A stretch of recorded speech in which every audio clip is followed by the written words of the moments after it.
Welcome, my friends. Welcome to my world.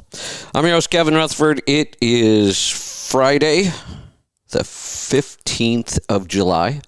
We are here live. It is a freaky free-for-all Friday. I think I'm on my own today. You know, we've had a great run. John and Joel have been available almost every week, but both of them are busy today. I know John can't make it at all. Joel said he might get out of an appointment in time to join us. We'll see. I really don't have a lot today. I don't have any big theme. I have kind of some odds and ends stuff I'm looking at that I didn't get to on the other days. But today's really going to be all about you. So pick up the phone and join me. If you have a question, a comment, a topic, anything at all you want to talk about, today's the day. If you dial right now, I promise you'll get through. 855-950-3835. We'll be here for the next hour or until we run out of questions. So it's up to you. Pick up the phone and join me. So there is a lot going on around the industry right now. Just, again, not a big theme, but some odds and ends we can talk about. AB5 is going into effect in California, which in reality will eliminate owner-operators being leased to California or being leased to carriers in California. That will no longer be a legal arrangement. So if you want to be a single truck owner-operator in California, you're going to have to become a carrier. You're going to have to get your own authority, and then you could still get your loads from brokerage, the brokerage side of many trucking companies. So, you know, in one sense, it is a big change. It really is. You know, people who haven't operated their authority and have been leased to a carrier, there's a bunch of new stuff you have to deal with. You have to deal with drug testing consortiums and DOT safety audits and collecting your money, your accounting changes. It's a fairly significant change. You got to go apply for the authority. You got to pay for it. Your insurance, the insurance may just price most people out of the market. You know, that's the one thing a lot of people are ignoring. The people who are in favor of this law that I've talked to, their answer is, well, let's let them go get their own authority. Okay, watch their insurance costs go up 10 times what they're paying right now. And many of them, it will just price them right out of the market. So yes, we are going to lose, I believe, a significant number of owner-operators in California to this. I'm not really sure what's going on in California. On top of this, by the way, one of the things we've been talking about for about a year now, last year around this time, we started talking about Christmas already and the ports and the supply chain issues. And so we've been dealing with this for a year. From what I understand, there's still a bunch of freight not getting through the West Coast ports. And because of AB5, the owner-operators who work in the ports are protesting. They don't want to be employees. They want to be owner-operators. They like the way they're working.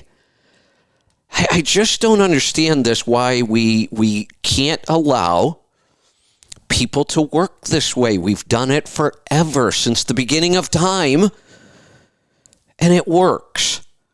So now we have the port protests, which are going to slow things down even more. We could lose enough owner-operators that the ports are going to be affected by that alone. Now, some of them may become company drivers. Some may go do something else. Who knows? But it's clearly a disruption where we already have disruptions. And then I saw it, and then Matt sent it to me. California just raised their IFTA tax to 85 cents. I believe they're now the highest, right? I think Pennsylvania was higher. California, I think they were at 72, or I think Pennsylvania was higher, 76 and a half maybe. Now California is 85 cents a gallon for IFTA. They already have expensive fuel out there. This makes it even worse. I think the trucking industry should just start boycotting California.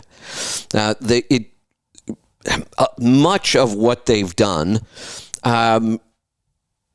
really seems to run afoul of the Interstate Commerce Clause and the FAA rules about not states, creating laws and regulations that interfere with the flow of goods across state lines. But nobody seems to be doing anything about that. So I just think, and I don't think it needs to be any kind of big formal protest or anything. I just think you're going to see more and more people, owner-operators, avoid California.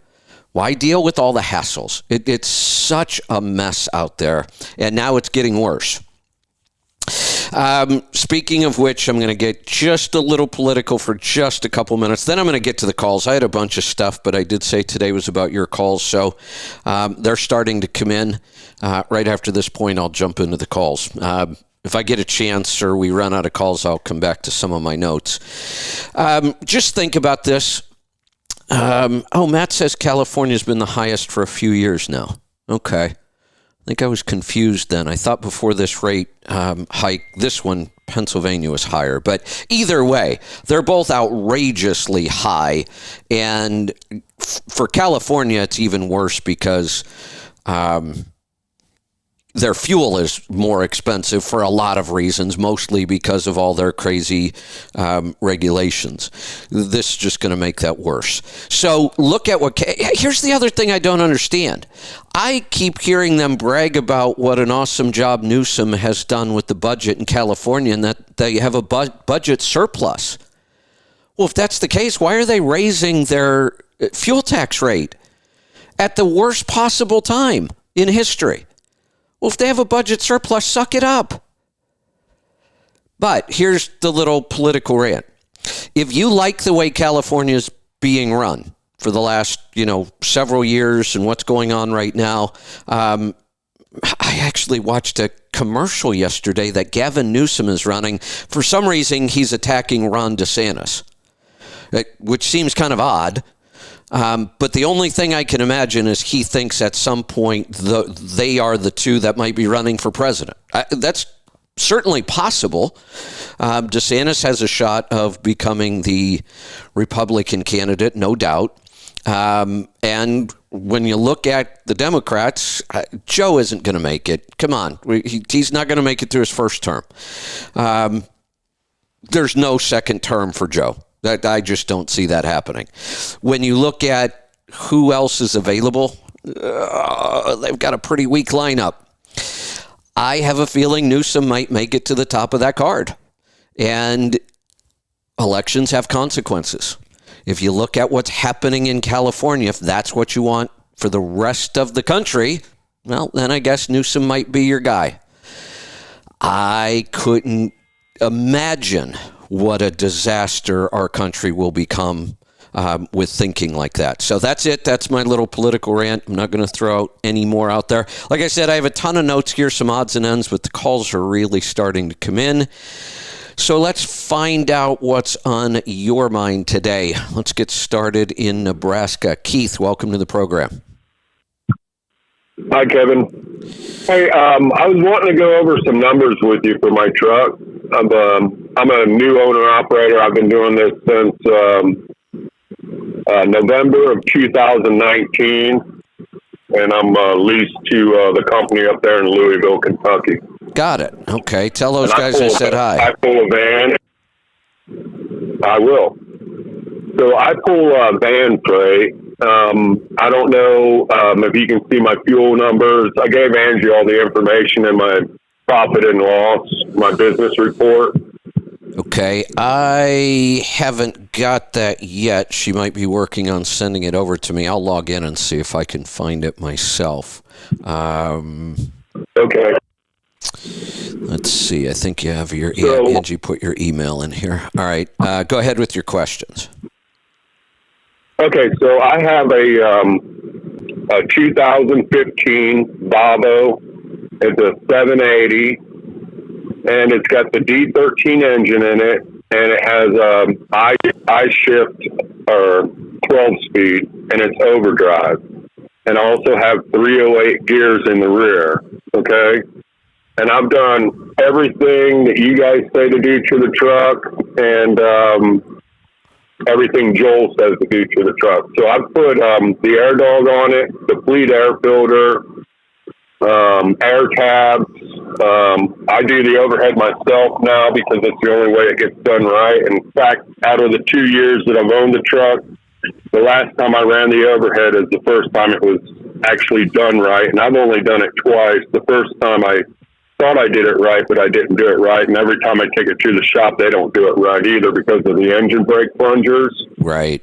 So I finally got that right. So good. My fuel numbers have been steadily coming up since I bought the truck. I don't know if you can scroll down and see where I started, but it was in the 5s, and then 6s were like the best I could do. So, but now I'm up to my best so far is like 9.02, and my 30-day is 8.13 with 59 cents. Real quick, do you have your truck name in fuel gauges? Yeah. Yeah.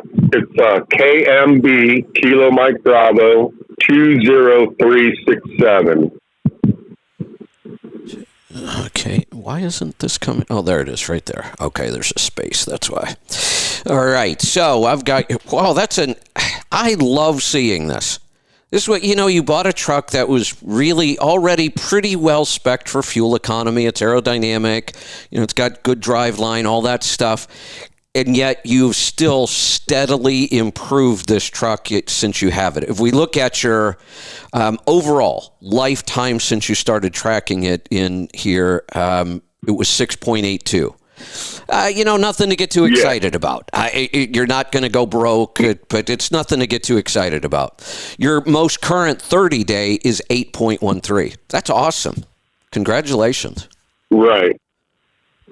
Yeah, I've been working on it. So what I did in June was, this might horrify some of your listeners, but what I did in June is I went ahead and finally broke down. I've tried portable air conditioning units and all kinds of stuff. I've spent thousands of dollars to try to keep cool without this truck running.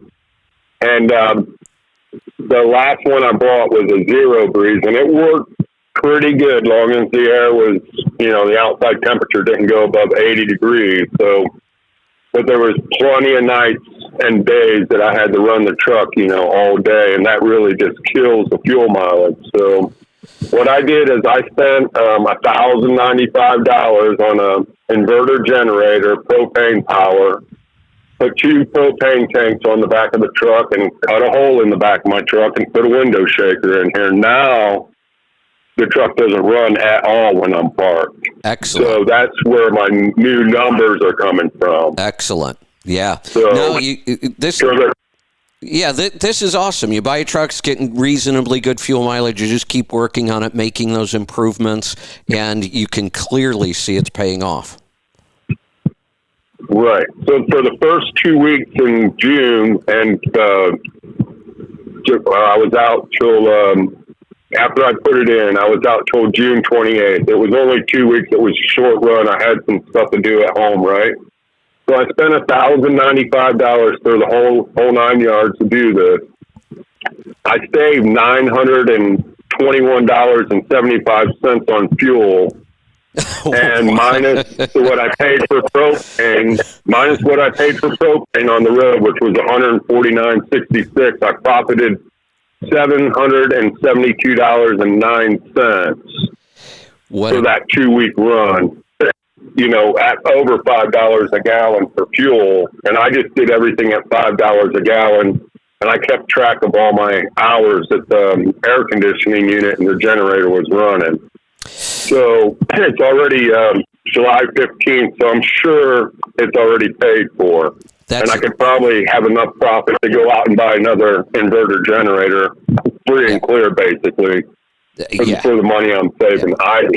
That's incredible. And based on everything I'm seeing, in the past, we've watched fuel spike for reasons like hurricanes and weather and, maybe a refinery went down somewhere. And, they stay up for 6 to 8 months, sometimes a little longer. Then they always come back down. I mean, we've been really blessed in this country with low fuel prices most of the time.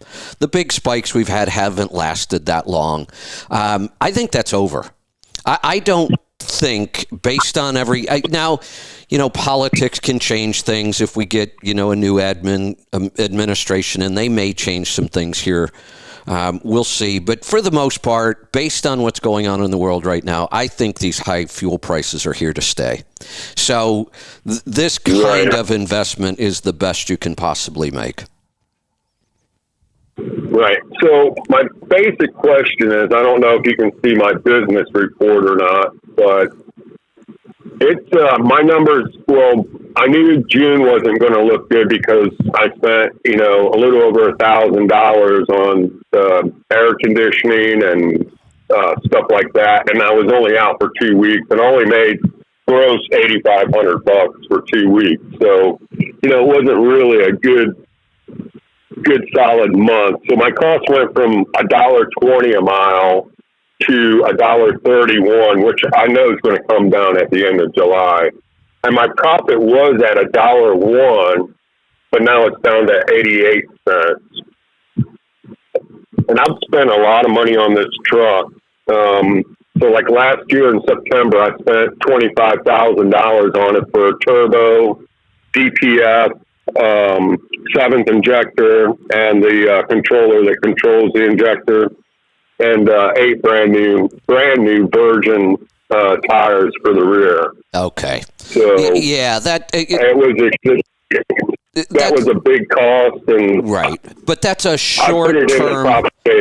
Yeah, it's a short-term hit that your numbers will get better and better every month, because the farther away you get from that, the better your numbers will look. So, honestly, I think you are in a really good position. Your numbers look good. You understand how to make them better, and you're doing that. I think you're in great shape. Okay, so my question is, I've been in contact with the dealer and everything, and I've taken pictures of my rear axle. I can get a 247 gear in the rear, which back when the trucking tribe first started, when you went off of wherever it was at on Facebook, but when you got your own app. Yeah. I asked Joel about putting the 247s in, and he came back and told me what I needed to do to the truck. Now, the truck's all done. I did everything he said to do to the transmission and everything. Had all that done. And he said he got stellar results. But I don't know what stellar results are. You know what I mean? Right. So here's what so I took the pictures of the rear. He sent them up to this guy that does remanufactured. You just buy the whole unit and swap them out, right? Okay. It cost me right at $6,000 for the 2 rear axles. Okay, for parts. Now to put them in, I could do it myself. It would only cost me, $6,000. To take it to my local shop and have them do it, it cost me about $8,000, and to take it to Volvo and have them do it, which, I know they would do it right because I got a good relationship with this dealer that I deal with, it cost about $10,000. I'm wondering, with the way things are right now, if I should just let it ride and just say the hell with it. And maybe when fuel comes back down, put them in. So since Joel's been working with you on this, he would have more information. My one question, and I don't know if Joel's told you this or not, if you do re-gear it, what does he think you're going to gain in fuel economy? Exactly. I've never got that question to him. Yeah, and again, he has more information on what you've been dealing with and what he already recommended. I'm pretty sure in his mind, if we just ask him, he'd say, yeah, this many tenths. I'm going to say, before I even know that number, I have a rough idea in my own head how much that number is going to be. I think if I were in your situation right now, I would hold off on that. That's just too much money to spend right now, and it takes too long to recover it, even with these kind of high fuel prices. We're looking at, if I just do some quick math in my head, I don't think there's any way we're going to recover that cost in a year. We're not going to get it back in the first 12 months. So, when times are really good and we want to make an investment that may take 12 to 18 months to break even, no big deal. But when times are as bad as they might be right now and getting worse, that's the other thing about right now. We don't know where the bottom is.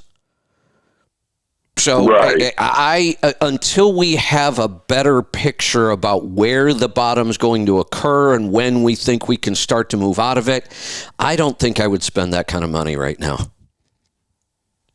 Right. Yeah. See, that's the thing is, I went to KR University before I even bought this truck, and I did it not the right way. I did it the second way where I financed it. So, but I own it. It's my name on the title and everything. Good. So good.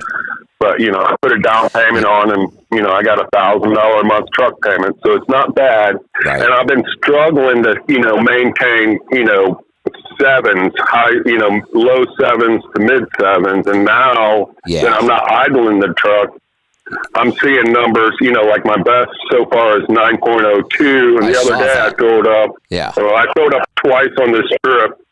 I got 8.39 and I was upset about that. And I was like, well, what are you upset about? You ain't never seen that number in your life. And then the other day I filled up, I got 8.79. Yeah. And it's just like, well, mine was just a fluke. And I spent an hour going over all my numbers again to make sure I didn't screw something up to see 9.02. But everything just must have been in my favor to do it. So yeah, you've made huge improvements. You're in a good position right now.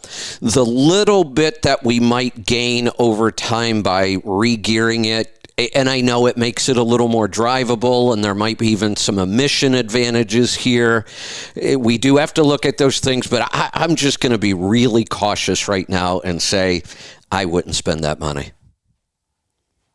Right. I was thinking if I got a half a mile to a gallon better, it probably wouldn't be worth it. But if I could get this truck up to 10 with those gears in it, and I'm only running 60 miles an hour. Yeah, see, I don't... And so that's like 12.25. I think the half mile per gallon is a stretch. I think it's possible, but I think that's probably the upper limit of what we're going to gain from this. Now, if we gain a half mile per gallon and we know that it's better for our emissions, then it starts to get a little tempting. And like I said, if these were good times, I'd be all over it.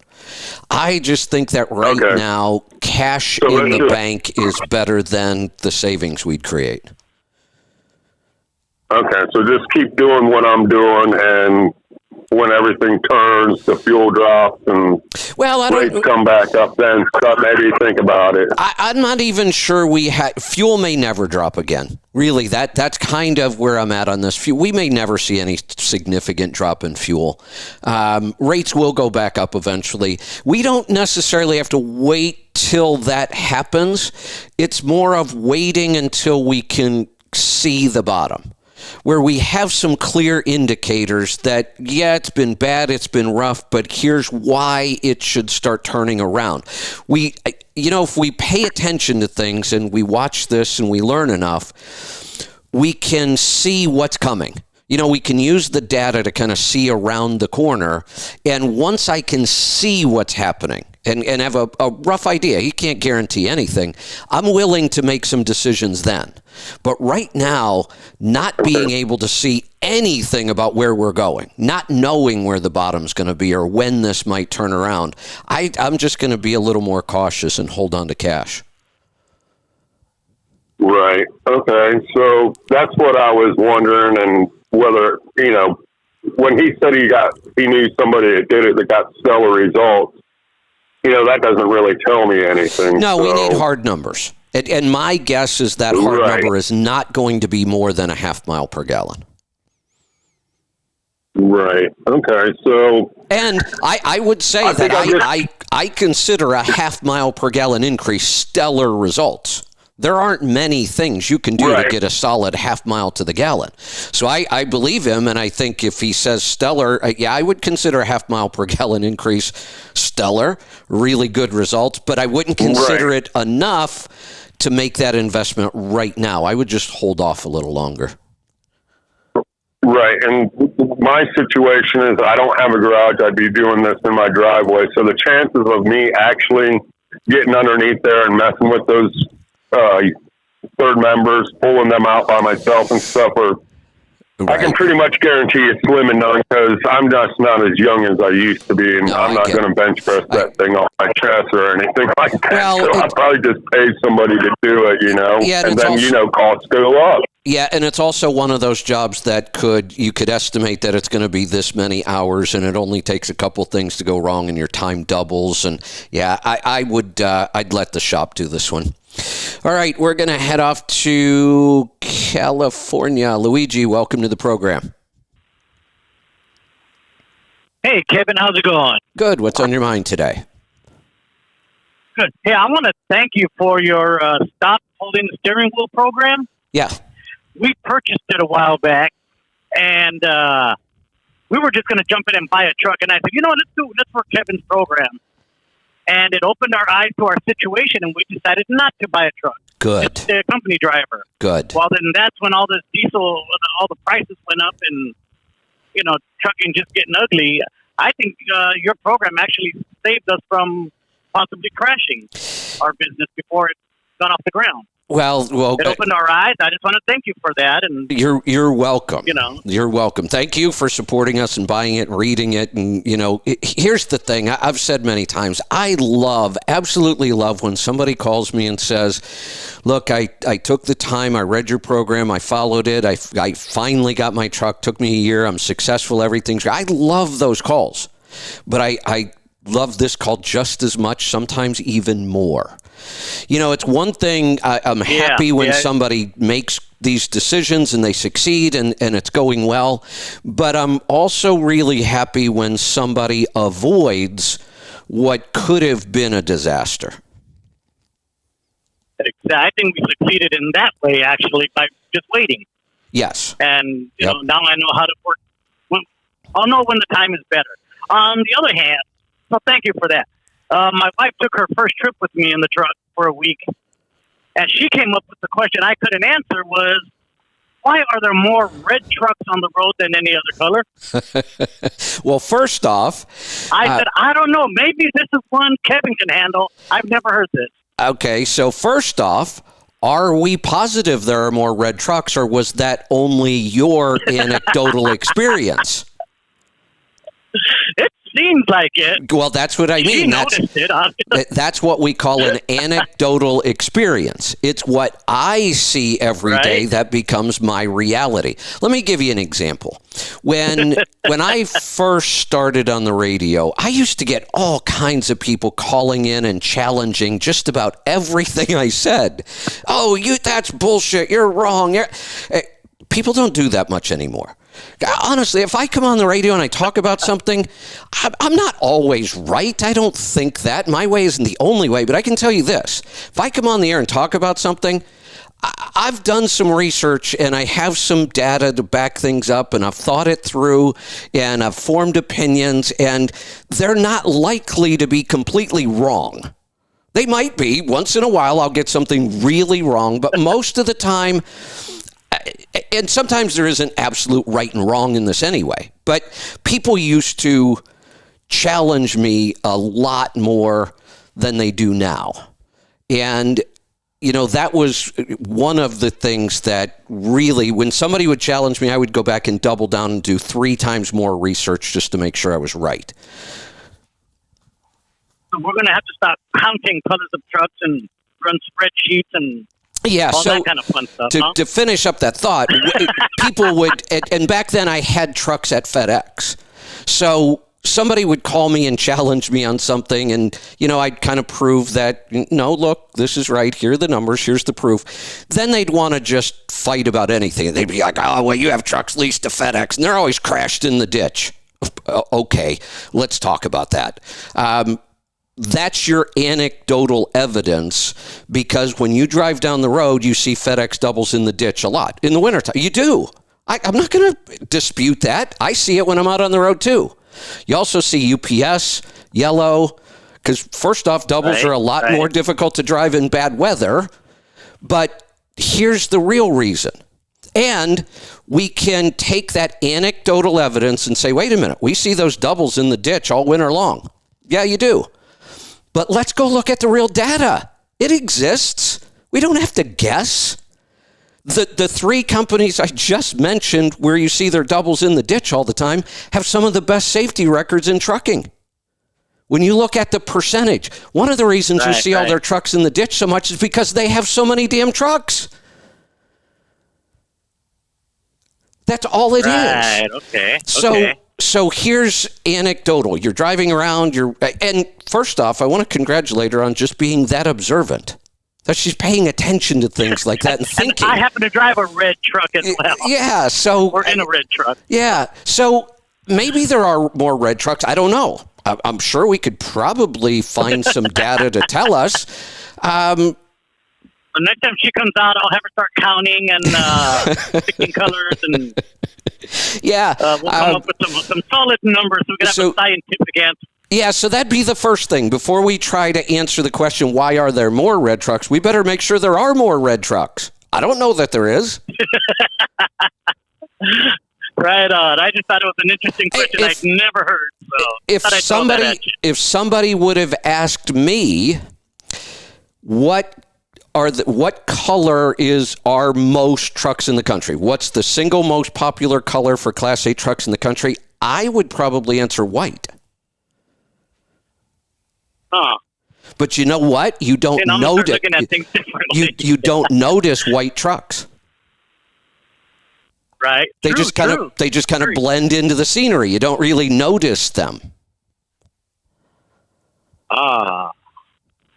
This is getting deeper than I thought it was going to be. So I'm not sure if I'm right or not. Next time she comes out, she's got some work to do. If I had to guess, I would probably say white would be the most popular color. Oh, wow. Okay. Anyway, I love this new format too, man. Me too. You've done a great thing here, switching everything you did. Me too. It's awesome. I love my end of it. I love doing the show so much more now. I get excited about the show more now than I do. I love not having breaks and commercials. And the user experience now. No commercials. Are you using our app, by the way? Yes, I love it. It's great.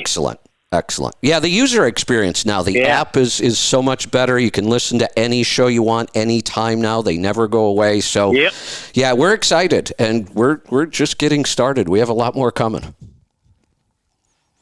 Good. You and your team keep it up. I'm sure there's a lot of other drivers that are appreciating it now. So, yeah, thank you. And we'll do our homework on the red and white truck. Excellent. I'll wait to hear back from you. Sounds like fun. That's a good topic for Freaky Fridays, that kind of stuff. Let's go to Georgia. Jeremy, welcome to the program. Hey, Kevin. Good morning. What's on your mind today?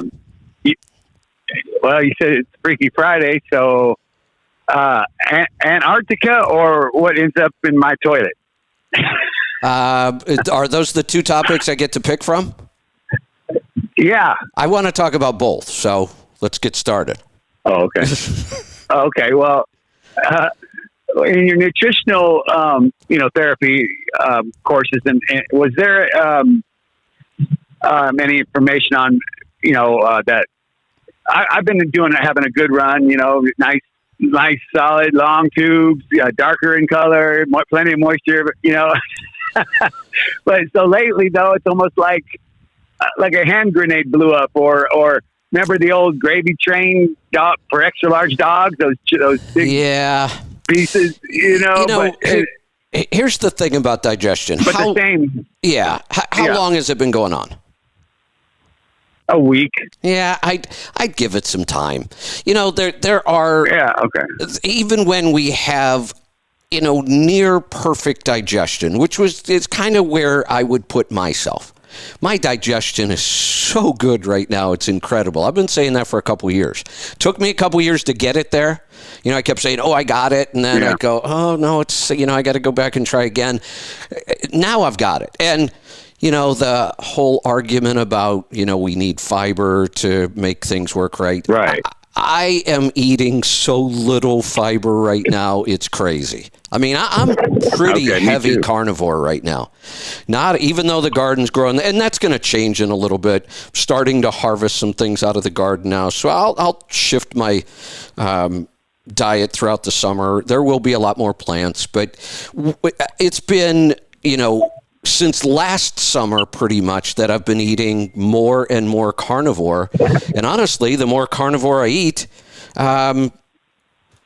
the better my digestion gets. And there's like almost no fiber in my diet right now. So, but I will still have this happen. The same kind of thing will happen out of the blue. It could be a little bit of bacteria you picked up on some food somewhere.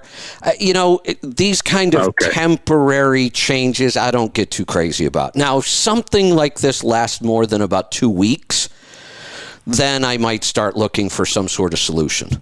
One of the things you might want to try when you short term, we don't want to do this too much, but if you're dealing with, looser stools and things like that, you might want to try a little bit of activated charcoal. No, I don't have anything like that. And then I had a perfect one yesterday, so it's just like, okay, I just was getting your thoughts on it. It can change. I every now and then I'll get an overload of magnesium because I might be doing 2 servings of the Cardio Miracle every day. I'm pretty consistent with that now. Some days I end up with 2 to 3, sometimes even 4 capfuls of Light Balance. And then if I've had a real physical day in the garden and working out and I'm a little sore, I might do a magnesium bath. And at some point, you kind of overload with magnesium, which can mess with your digestion.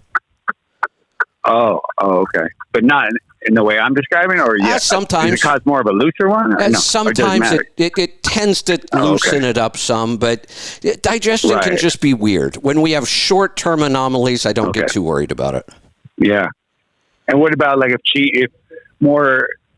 we were never really big on cheese, but lately, we've made a couple things and a little more cheese, and then plus the yogurt. You don't think dairy? Dairy can definitely mess with digestion. Yeah. Yeah. Oh, okay. All right. Yeah, I might cut back on the cheese items maybe. Yeah. Remember, almost all of the cheese you're eating. Well, no, I can almost guarantee all of the cheese you're eating is A1 protein. Right. And it is the A1 protein that can mess with your digestion more. Yeah, okay. So in Antarctica, I didn't know that, or I've been, hearing, listen to a show, and I don't mean to get all like flat earthy, but I never really considered that there's land beyond the ice possibly, and then how do we know though if they're restricting like us to go over there, or then I started sources they're just protecting, because the government wants to back themselves up, and we really have a whole bunch of resources that we can get one day, and then the treaty they signed all the world to not go over there, or I didn't even know any of that. Do you know anything about that? I know quite a bit about Antarctica. There's not that much to know, really, because we do have a research station that's been down there for decades. We kind of share it, among different groups around the world. So, every country will send a couple people in there. They're scientists. They'll do experiments. We drill through the ice cores all the time. And I don't really think there's anything. We have enough conspiracy theories to worry about. I don't think that Antarctica is one of them, though. Really? Okay. And what about the space station? Wouldn't we film that if there was wouldn't that be like the most biggest, amazing construction ever done to build something in space, but we have no videos of it? You ever thought of that? I don't know what you're saying. Are you saying it doesn't really exist? I'm not saying that. I'm just kind of thoughts that I heard another person thinking, why is that, Well, first off, I'm going to go back to the red truck thing. I don't know for a fact that there aren't videos. That's the first thing I would have to verify. I don't know. I've never gone to look. I've never thought about it. I kind of looked. I did. I tried to look. There's none. Well, my first thought There's is none. my first thought is And building a space station is pretty damn complicated. Filming it might be really complicated and just might not be worth all the effort and cost and complexity and risk and danger and all those things. I don't know. That's just speculation. that's what it says. But Right. That's what it kind of says. again, we have enough conspiracy theories that could be true. Lots of them are. I mean, look, just about everything I was saying in 2020, I was told was a conspiracy theory, except all of it's true now. So, but I don't think Antarctica is any big conspiracy theory, and I don't think the space station is either. I'm pretty sure it exists. Yeah. You know, and I never you do thought, know you can see it in the night sky, right? No, I didn't know. Oh, I've seen the space station many times. It's bright enough you can see it. Wow. You can watch it Wow. travel across. Yeah, look up how to see the space station when the okay. conditions are right and it comes over your area. You can see it. Okay. And we're not flat. We're round. Well, I've Or traveled an awful do we long know? way and I've never fallen off the edge. Right. And the guy's thought was, you don't fall off an edge of a lake or a river, a lake. So it just land in lakes and land in lakes and could go on and on. Oh, but And, but wait a minute, because this is what we do know. If you take off and you keep traveling east or west or north or south, Okay. I don't care which one, travel in any one of the four directions, you will eventually come back to where you started. you will? Okay. That's not hard to I was prove. pretty sure someone's done it. Okay. Someone has, yeah. Lots of people have done it. That's the one right there. Right. You can All right. travel all the way around the globe in any direction way and come around. back to where you started. Okay. Yeah, that's the one I should have known. Well, here's another way to look at it. If it were flat and just didn't end, we would be discovering new land every single day. Yeah. Right. Definitely conspiracy theory. Yes. Good stuff for a Freaky Friday, though. Okay. Thank you. You're welcome. Thanks for the call. Let's go to New York. Brian, welcome to the program. Hey, Kevin. So you're telling me the world's not flat? What's that goofy overnight show that used to follow me when I was on the network? Coast to coast. That got me through a UPS peak season. Oh, it used to get me through some long nights too, but it was pretty crazy stuff. Yeah. I think we settled that back in like 1492. I mean, or whoever it actually supposedly was. He was a little lost. It wasn't India, but we still call him Indian. Yeah, here's the other thing, and I know these are kind of little clues, and you might not figure it out, but we absolutely know, if you've ever flown or if you've just gone, higher up in elevation on something, we know there's a curvature to the Earth. You can see it with your own eyes. And then somebody might say, oh, well, of course there might be hills. No matter, stand in a circle, look 360 degrees. No matter which way you look, the curve stays the same. It has to be round. I always do that when I'm at the beach, and I was just there a week or so ago, and I'm always like, well, maybe you're not really seeing it. Maybe it's because your eyes are round, and I'm like, can somebody give me a 20-foot level or something to hold up? But anyway, man. Before I forget, the app, I don't know, the far from perfect, I know, but I'm kind of missing some stuff, and it didn't work perfect on their app either. Can you go back on the live stream, like to the past, or not really? Only if you were, like, I don't previously think we have that capability yet. No, I think it may be in the works. I've kind of got almost stepped away from the app the last couple of weeks. I've been working on other stuff. So Aaron is really the best person to ask about the most up-to-date stuff on the app, but I don't think that's possible right now. Okay, I got you. And then the other thing, and this used to happen on Sirius XM app too. You know, you'd be listening live. We're recorded. They had it down pretty good on the recording, but if you were, you know, on the live stream, but you were behind, and like, you know, I'll be listening. I'll get a phone call. Next thing you know, the whole day's gone by, and it's like, oh, I want to go back to the show, and then it's like, boom, back to the beginning, and you're like, oh shit, where was I? Yeah, like I said, we've got a roadmap for it. There's a lot of great stuff coming. The features on the listener app will slow down a little bit for now. So we've got it out. It's working good for most people. We're really trying to tweak things where we're finding problems. And we're working on our side of the equation now, building out our hosting apps. And then we've got to build hosting apps for our remote hosts. So the features on the listener app will slow down a little bit, but we've got a pretty good timeline of stuff that's all coming, and we just got to fix a couple bugs first. Gotcha.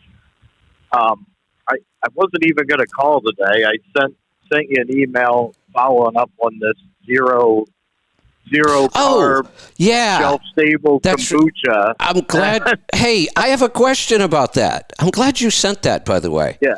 Here's what I'm wondering. I'm looking at this. Keto friendly, less than 1 net carb per can. But when I look at total carbohydrates, it says it's 10 grams. And there's nothing to offset that 10 grams. So where are they coming up with a net of 1? Yeah, well, but then under sugars, I believe it only says 0, 1, right? But sugars aren't the only carbohydrates. Sugars are just one form of carbohydrate. So, okay, I get it. You say it has 0 sugar because you fermented it all out. Okay, that's possible. Where are the 10 grams of carbohydrates coming from? And what's your big advantage here? I have other brands that are 4 or 5 grams of carbohydrates. Right. I guess one of their advantages is being shelf stable. That's not all that important to me because really any kombucha is shelf stable. It's not going to go bad. It might build up too much pressure sometimes if it gets hot. But so I'm just wondering, and this bothers me, when you try to make one claim and it doesn't make sense, it just turns me off to the whole brand. I want somebody to explain to me why they claim less than 1 net carb per can, and yet total carbohydrate says 10 grams. The only thing I could think, because, I mean, if it's not sugar, it'd be complex carbs, which aren't going to be in that. And I think it's sugar alcohol that they didn't break down and list. Well, but so the sweeteners are monk fruit. That's not a sugar alcohol. And I see allulose syrup. Is allulose? I think I have some allulose syrup somewhere. I have allulose powder. I don't think that's maybe it is. Is that a sugar alcohol?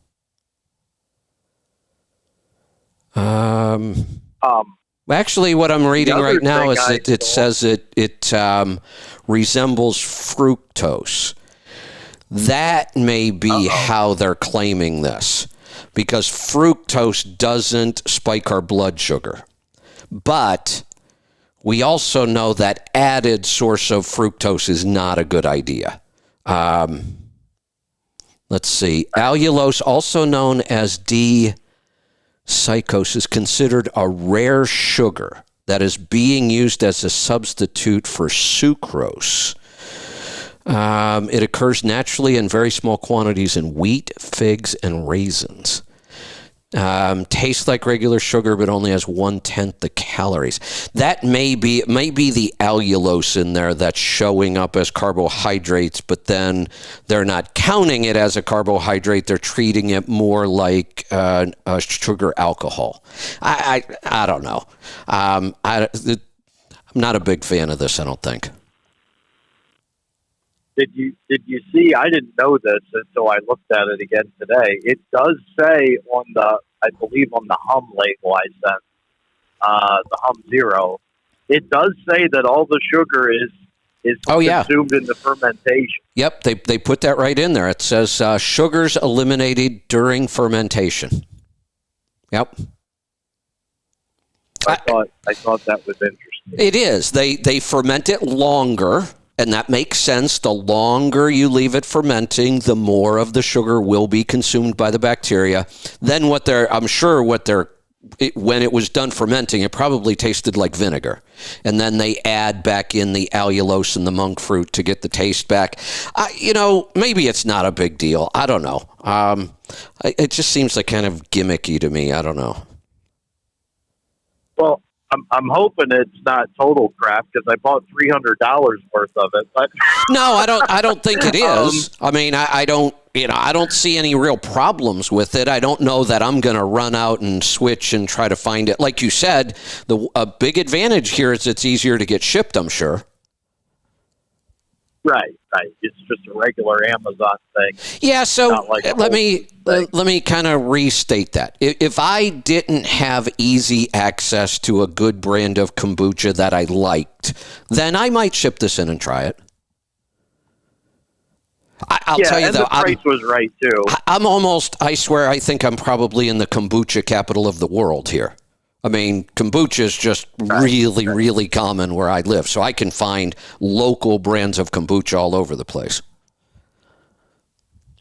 Yeah, and then I did see the Hum Zero claims 2 billion units, which I guess you're saying really isn't that much, but it's okay. 2 billion for a kombucha, that's not bad.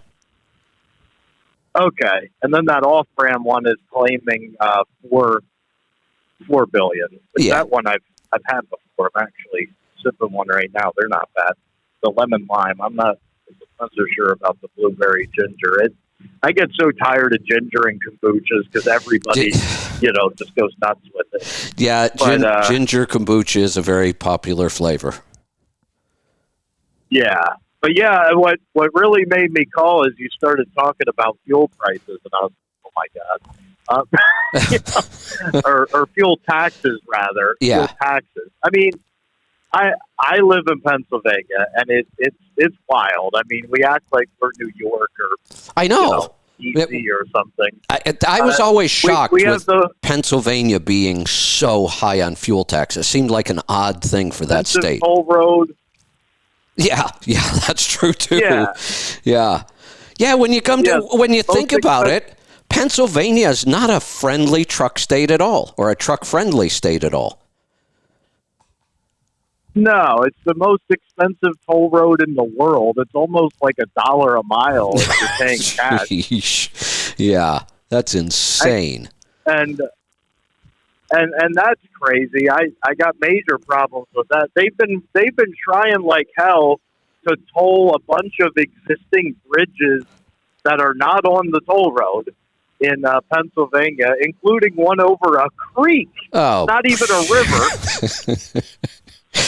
And they finally got that shut down for good, I think. But hey, here's fuel tax.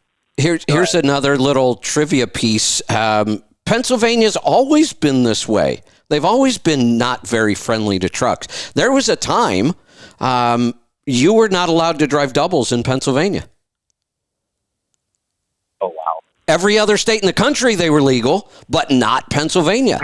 When I was growing up, my dad worked for all the LTL companies, and they did, and I grew up in Ohio, right near Pennsylvania.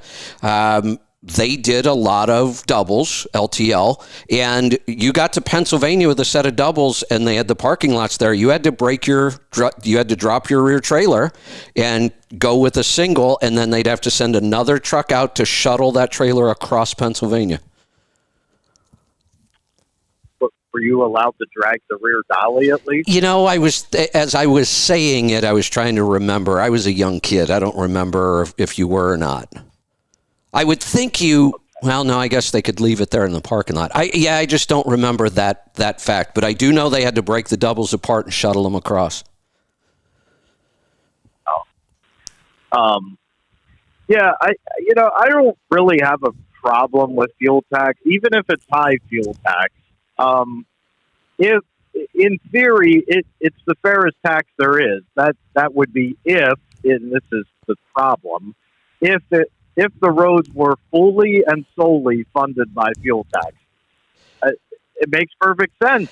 I'd pay $2 I will a gallon. I will agree with you. Yep, I will agree with you in theory. If we had the system correct, I would prefer taxes like this. Tax me for my use. I completely agree. If we built the system correctly and you were taxing me for my use, I think those are the best kinds of taxes. Yeah, and then everybody says, "Oh, well, what about electric?" Well, we're giving out subsidies for electric. Just get rid of the subsidies. Well, here's the other thing. Wait, I just don't understand when people question things like this. Oh my God, gasoline and diesel pays for the fuel taxes and electric doesn't have any fuel taxes. What the hell are we going to do? The roads are going to fall apart. No, idiot. They're just going to start charging on the electric side too. How hard is that? Wait, yeah, we can tax electric vehicles. We can tax them by the mile. We can tax them by the kilowatt, or whatever, the milliwatt, however. We can tax them, and we will. I promise you we will. So I don't even know why people bother talking about this like it's some big problem. Yeah, exactly. I say let them have a free ride for now. Yeah, I big get deal. Nobody wants the GPS trackers to, be paying, basically paying IFTO on their Tesla, but I don't know. Honestly, I think electricity could probably cost a lot more. There's no doubt. There is no doubt, especially in the beginning. That's one of the things we're going to see. As they start to roll out a lot of electric vehicles, we're going to see that the cost of electricity is going to go through the roof. It's supply and demand. That's how everything gets priced. You create a lot more demand for electricity, and the cost of it's going to go through the roof. Right. Well, that's all I got today. That's all I need. Good stuff. Thanks for the call. Let's, holy cow, do we have a lot of calls. Let's go to Utah. Peter, welcome to the program. Hi, Kevin. This is Peter. Hey, I got a question. Can you hear me? Yeah, go ahead. Hello? Yeah, I got a question.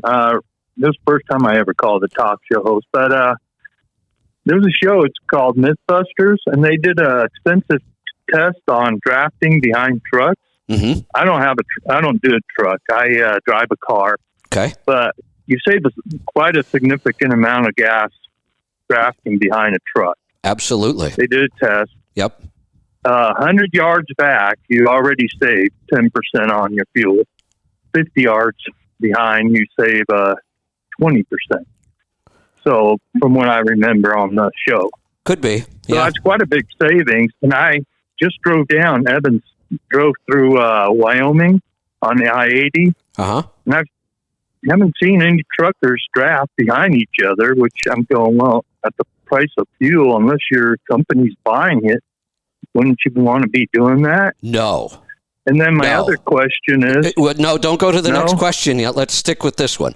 Why do you think you might not want to do this even if it saves us 20% on fuel?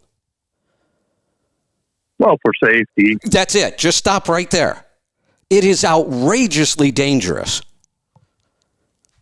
You will, if we started promoting trucks drafting each other at these distances, there will be carnage on the highways. Don't they have that app, Convoy app, where you can the trucks could talk to each other? We're getting there, and that's where I was going to go next. There is a technology called platooning that there are several companies already working on this. There are trucks already out there on the road doing it, but it's not mainstream yet. There will be, we already have the technology where, and it's already being used on the road, mostly testing right now, where the second truck won't even have a driver in it. The truck in the back will be. I've heard that on your show. Yeah, the truck in the back will be fully autonomous but it will require a front truck for it to follow. But that may be the first mass release of kind of autonomous technology will be in platooning, and you get two big advantages out of this platooning. One, two trucks are moving with only one driver, which lowers the cost, but that second truck does save a lot of fuel because with the technology, you can bring it up really nice and tight and draft safely. But allowing a human driver to draft that close with another truck is just a disaster. Now, have you ever heard the term... Even 100 yards or 50 yards back? I would... Well, I don't know. think that'd be that close. Tell me how fast we're going. The speeds out on the West Coast now are... Well, that's the thing. Telling me you're following me 100 yards behind doesn't tell me much of anything. At 30 miles an hour, that's plenty of space. At 80 miles an hour, it's not even close. Okay. So the better way to judge following distance is not by distance, because then you have to bring in speed and do all the calculations. The best way to do following distance is by time. When the vehicle in front of me passes a point, how long till I pass that point? That's a better formula to use. Now, have you ever heard the term hypermiler? No. This was real popular the last time fuel got really expensive. I'm not hearing it this time, though. Hypermiling is this kind of challenge to see how much fuel economy you can get out of a car. You know, we kind of do this in trucking, Joel, and, you know, all the people we talk about. But these hypermilers were just like, you know, cars. And they were doing all kinds of crazy stuff to get the most fuel economy they possibly could. You know, when they're coming up to a stop, coasting and turning off the car and all kinds of crazy stuff. But one of the other things they were doing was drafting trucks really close. Now, it's slightly safer in a car, because a car can stop significantly faster than a truck. But when we're talking about this, you know, high speed, really close, many times the accident occurs before the second vehicle can even touch their brakes. So that braking power doesn't even matter. It's just unsafe. But there was this whole big thing for a while, these hypermilers, they were out there doing this kind of stuff. Okay. Yeah, that kind of leads to my second question. And, I drive a car, and I do draft behind trucks. It's a route I already know because it saves me quite a bit of money, especially if I have a high-profile vehicle like a van or a truck with a camper or something. I notice that if I try to pass them, I got to really there's no doubt. The gas just to pass them. Right. There is no doubt. Drafting is a very efficient way to save fuel. It's just not very safe. Yeah, okay. Well, that might answer my second question, which is some truckers get ticked off when I do it. You could tell they start driving erratically. Oh, yeah. They drive in the they will. To throw rocks in my windshield, or they'll just slow down. I get it. Okay, I pass them and find a different truck. Look, I just wondered why. Well, here, I'll tell you why. I'll tell you why. Here's my, I drive, most of my career, I drove less than 60 miles an hour. 57 was kind of my set speed. And the whole point of that was to get better fuel economy. And I can deal with the time. Just manage your time well. It's not an issue. Save a lot of money by driving that slow. But you get a lot of people that run up behind you. And especially in heavy traffic, now they can't get over into the passing lane because there's not an opening, and they're right behind you. And that does piss a lot of drivers off. It doesn't bother me all that much. Here's why, though. Look, if you want to try that and you end up running into my ICC bumper and killing yourself, that's your problem, not mine. But you're also going to cause me a lot of headaches. I'm going to lose time and work and days, and I got to fill out paperwork. And even though I say, if you kill yourself, that's your problem, not mine, I'm not going to feel good about that. I don't want somebody to die because they ran into my vehicle. I don't get too upset about it, though, because I can't control it. People are going to do it all day long. So, it does piss off drivers. It annoys us. Okay. All right. That's fair enough. I always wondered why, because it's like not affecting you, I don't think. Well, let's think about this. But let's don't think drive about really close next to the bumper. I drive 50 to 100 yards back. It's not enough. It's not safe. 50 yards back, most of the time, I can't even see you in my mirrors. Right, they can't. Right, you've disappeared. I mean, I can tell because I can't see them, they can't see me. Correct. That's what annoys the hell out of us. I know you're there, but now I can't even see what you're doing anymore. Okay.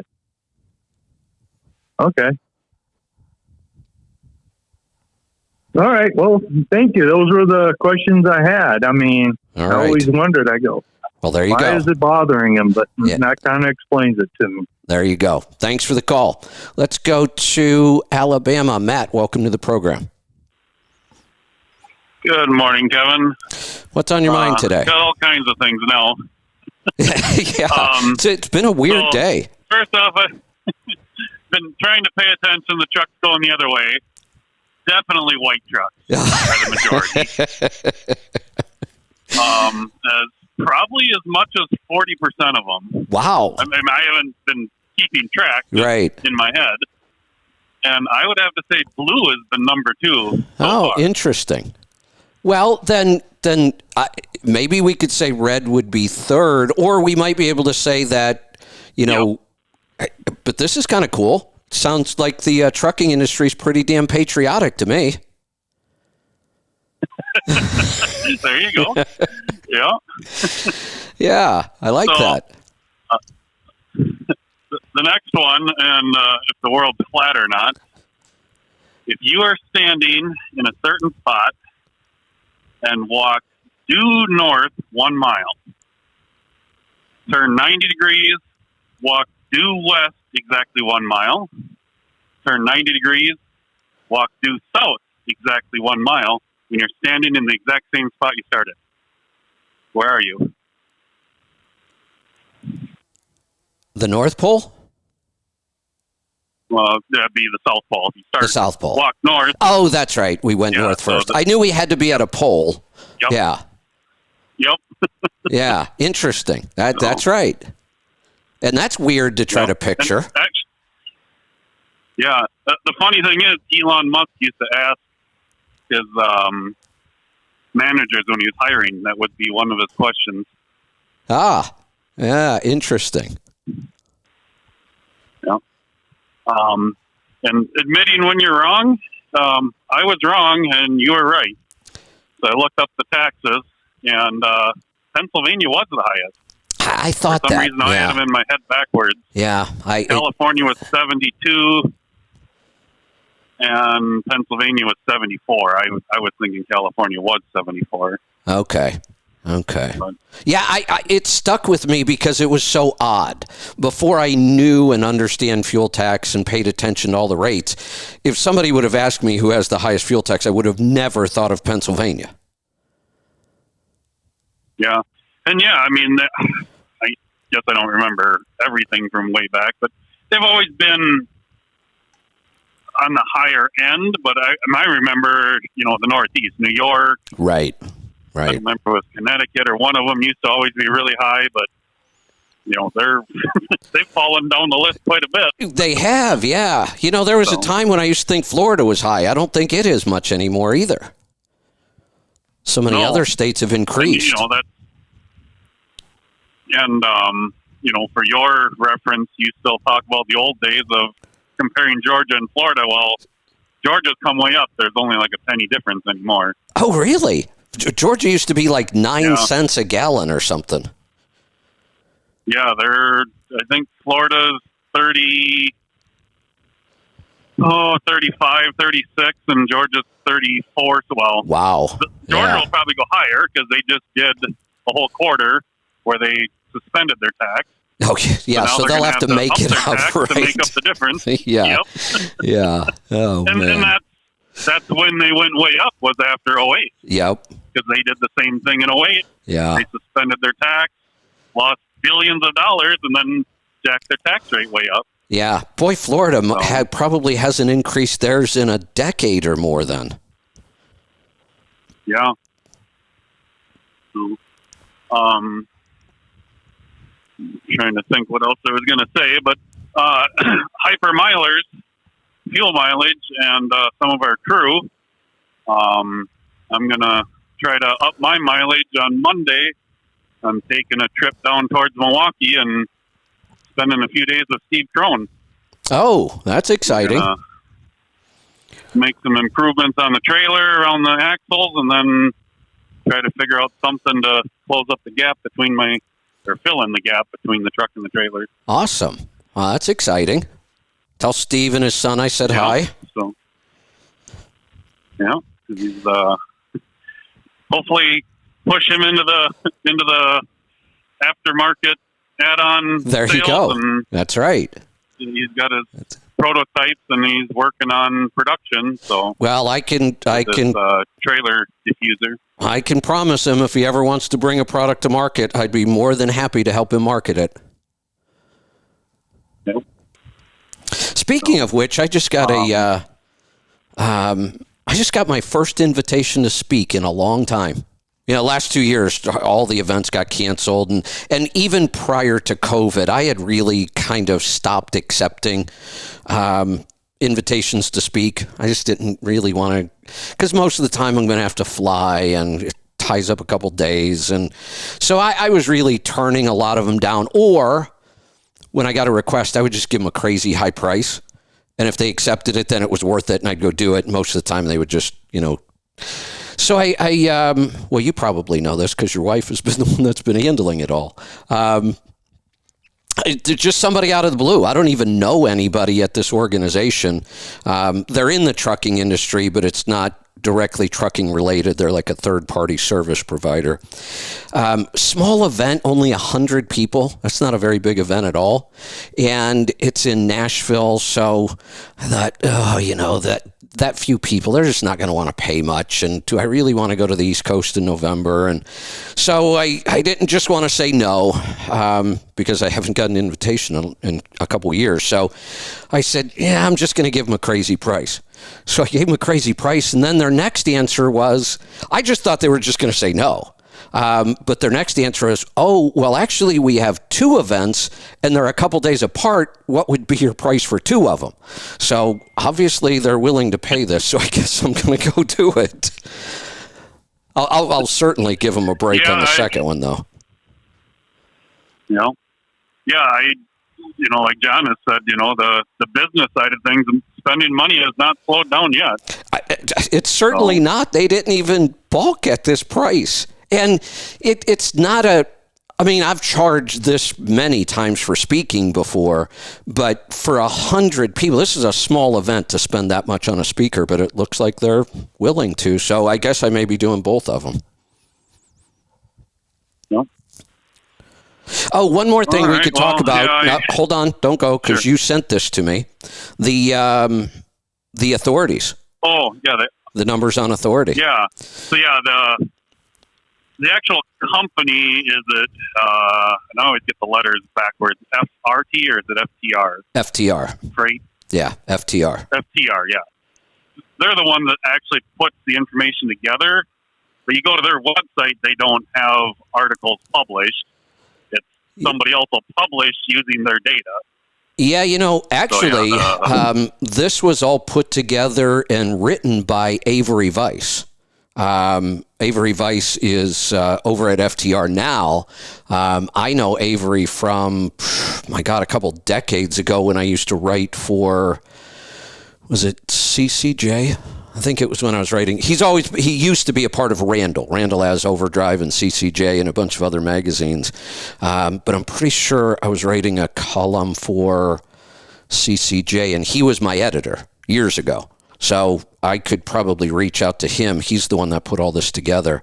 Kind of some interesting numbers here. So let's just go through this. It says net revocations of trucking authorities. So I'm pretty sure what they're saying is we had this many new authorities issued, but we had this many revoked, and here's the net.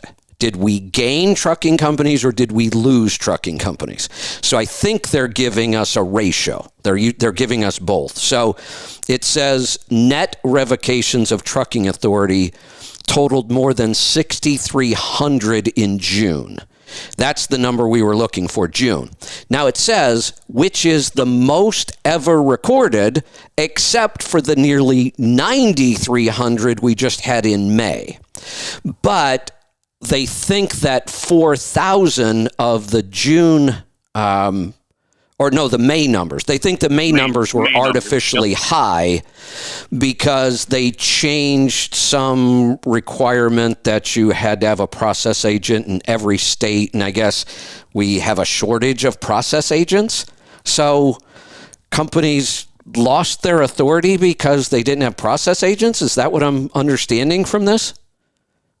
The way I understood it is it's basically companies that have stopped reporting, so they're figuring they're out of business. Okay. Never officially filed that they've ceased operations. So that 4,000 number is, they changed the color of it on the graph, and it's a question mark right now. Okay. Because, they don't have enough agents to go verify if they've actually ceased operations or not. So we could throw out May and say it's kind of an outlier. We're not really sure why it was that high. And if we throw out May, then June is the record. We've never had, numbers that bad. But we're still also adding 3,000 new ones a month. That's another crazy thing. That seems like an awful lot of new authorities to me. Who are these people? Well, it's hard to say for June, but now they expect July could actually jump because of California. AB5. Right. That makes sense. If we see new authority go up now, that would make sense that California, the number I've seen is there are roughly 70,000 leased owner-operators in California. Oh, and so you talked about the possible protests at the ports with drivers. Yeah. And one other disruption that's possibly on the horizon here, the railroad. Talking about striking. I have a note here. Like I said, I had so many notes, and they're all over the place. I wasn't even very organized today. I was jumping all over. But I have a note about that one. That's right. The railroads are talking about striking. Yep. What a mess. Every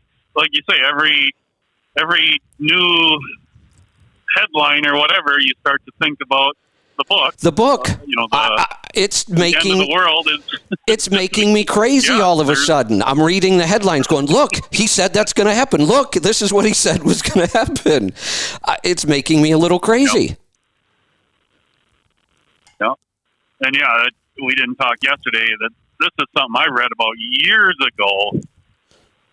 The population and the ratio of repopulating has been shrinking and shrinking in developed countries, and especially with China with their one-child policy back in the 70s and 80s, right, that they are in a world of hurt on their population because it's aging and they don't have young people coming in to replace anybody retiring. And you can't turn that around quickly.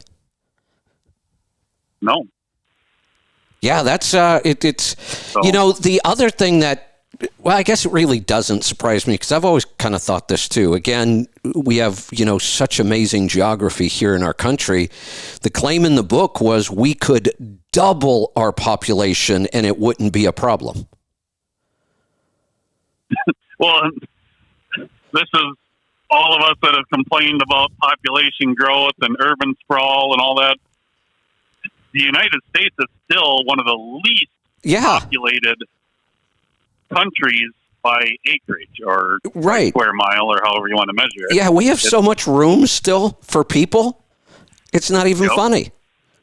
He claims you could double the population, and if it were done correctly, with some planning and some forethought, and that wouldn't be a bad thing at all. It would probably be a good thing. No. Yeah, I wouldn't be for it. I'm the type of person that would rather own at least 1,000 acres if I could. Yeah, I'm the same way. If they want to double the population, I need to go find something more remote than I've got now. But it's it's an interesting thought because, like I said, it seems to me my whole lifetime we've been told the problem is there's too many people. And yeah, that's kind of the thing I got out of the book is we've been talking, population growth and overpopulated and how far is it going to go? What is the real number that the planet can handle? And now he's talking about the population starting to fall. Exactly. Over the next generation. Right. And it's going to be a problem. Yeah. The analogy. We solved our own problem there. Yeah, and the analogy, I think he uses it at the beginning of the book, is farm families. When we had a lot of people who lived on farms, they had big families. They only did it for one reason. Yep. They needed more labor. Yeah, and I can't remember, years ago I read this, and, this gets on the ethnic side of things, but I believe it's the Muslims still have the largest families. They're the only population that's still growing. What about the Mormons?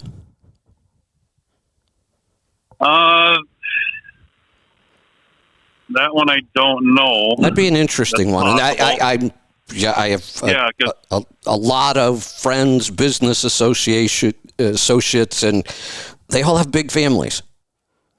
I mean, they have families like what I was used to growing up in the 60s and 70s. I'm the youngest of 7. So, I kind of consider myself coming from a big family. But, the Mormons are still really big on family. I would think that they would have some good numbers. Yeah, and I heard a bunch. That was Ted Koppel's book. The one about the electric grid. Yeah. But he talked, about the Mormons, and they've got all their own food storage, and I mean, it's that group is very well prepared. Yeah. Do you realize they own a very, very large trucking company? I did not know that. Very large. Yeah, very large trucking company. Yeah, and food stores and almost all the companies that make a lot of the emergency food, dehydrated food, freeze-dried food, a lot of those are Mormon companies. I mean, they're really big into that. And in a really good way. Aaron just sent over, he was listening, he said, that's just because they like making babies.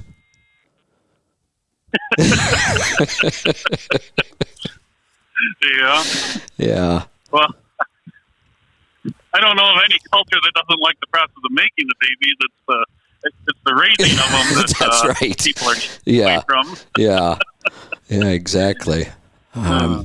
We, as a country, we could take a lot of lessons and guidance from the Mormons and the way they function and operate, and they've got a lot of things right. Yep. Oh, yeah. And they say that his interviews there that he did, like you say, Ted Koppel there, it's very impressive on how they teach preparedness and all that. I mean, a lot of different religions do, I believe, even the tithing of giving away 10% and all that, and always having stuff stored away and living on less than you make. I think the difference. Back. Yeah, you're right. Almost every religion has those same kind of tenets, and they always have. Most of them, though, they don't translate out to the real world. You don't see, even though it's in the religion, you don't, you look at Catholics or Baptists or whoever, and you might be finding those things in their religion, but they're not practicing them. The Mormons do. No. They live this, what they live that. That's, we could learn a lot from them. Yeah, that's like they say, some religions, it's just hypocrisy because it's do as I say, not as I do. Yeah, that's not the case they here. They talk about it on Sunday, and then the rest of the week they live a different lifestyle. Yeah, exactly. But, the Mormons are very family-oriented, and two things. Seems like they're much more organized.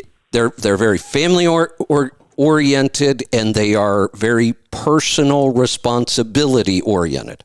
And if we could just do those two things more in our country, it would fix an awful lot of things. Oh. We need to start having babies again. It's a little late for me, but... we'll stick to grandkids. There you go. All right. Good stuff. I got to cut you loose. The calls just keep rolling in. What, did everybody wait till Friday this week? Let's go to Iowa. Brandy, welcome to the program. Yesterday, I was up in Hey, Brandy? Northeast Iowa. Brandy? Yeah. Since it's a Freaky Friday, I think I'm going to call you Cognac today instead. Okay, hopefully I can remember that when you speak. Do you know why? Up there don't you want to know why? No. You don't want to know why?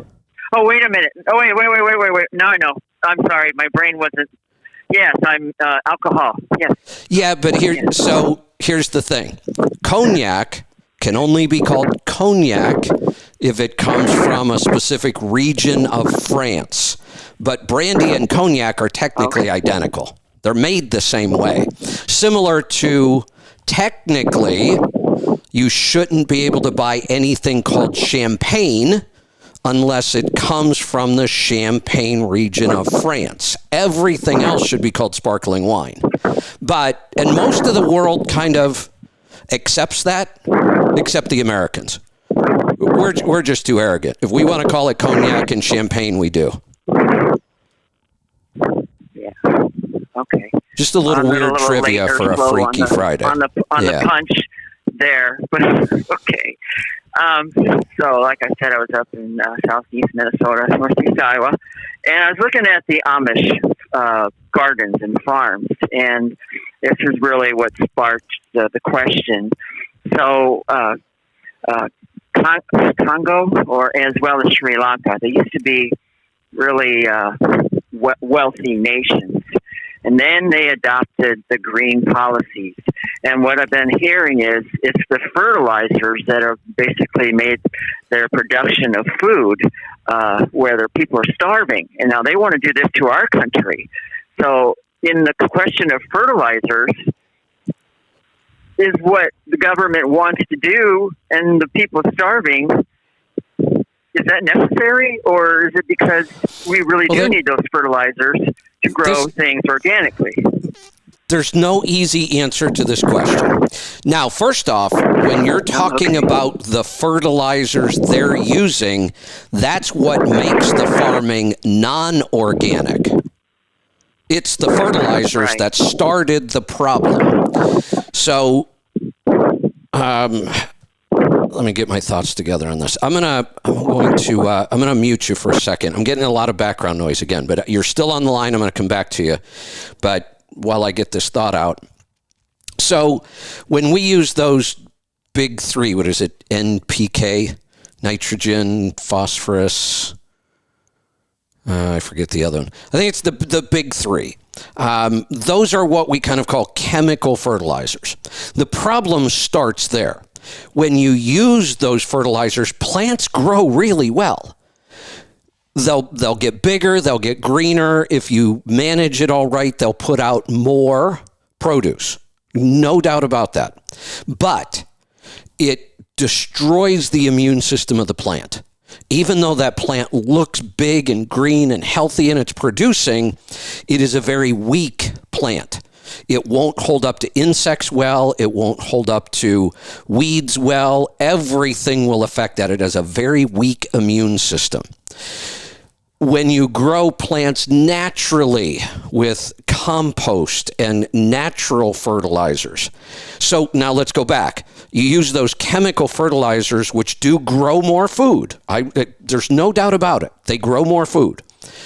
They weaken the plant horribly. So now, on top of the chemical fertilizers we used, we now have to use chemical pesticides, chemical insecticides, chemical herbicides, chemical everything to keep the plant alive. And then we have to genetically modify it so that it can handle Roundup because the weeds are so bad now. And we have Roundup resistant weeds, and we have to keep putting more and more Roundup on them. There are so many downsides to this way of farming. It destroys the soil. The runoff of all these chemicals is destroying our oceans. So this is a really bad way to farm. It is not good for our environment. I get that. And I do want a good, clean, healthy, natural environment.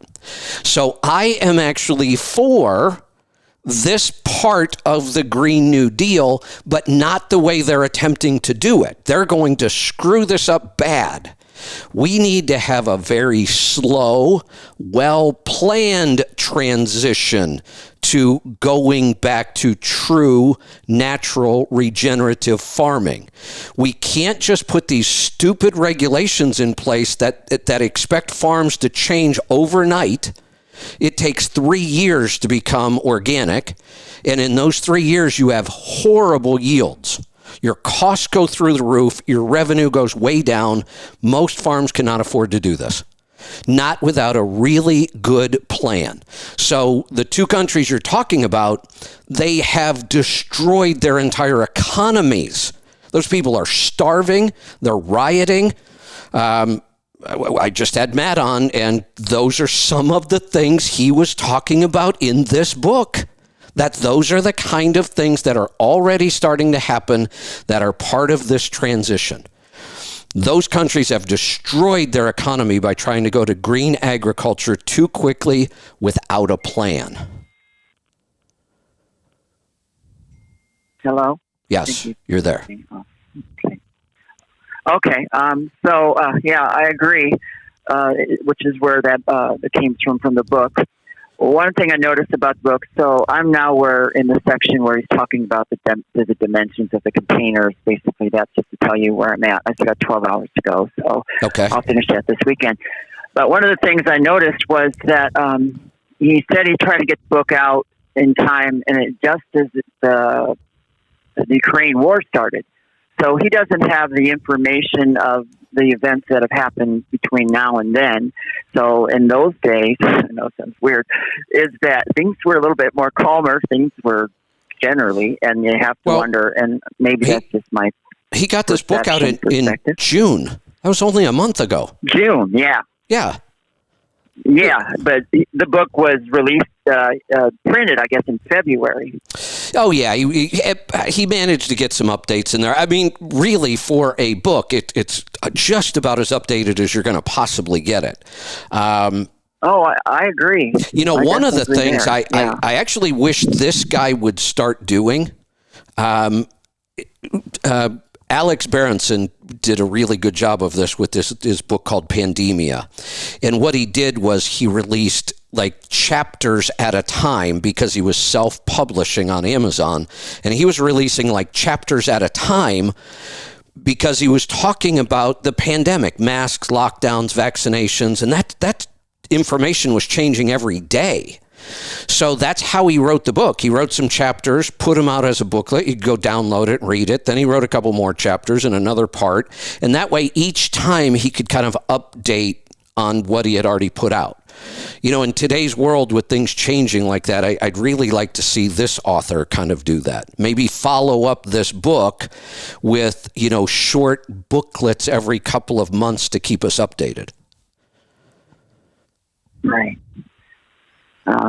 And last thing, back to Freaky Friday. The Earth is indeed round. I've done skydiving twice in Hawaii, I have seen the curvature from a parachute. So and it's rough. Yeah, and the curvature at 360 degrees all goes the same way. So, it's got to come back to the other side.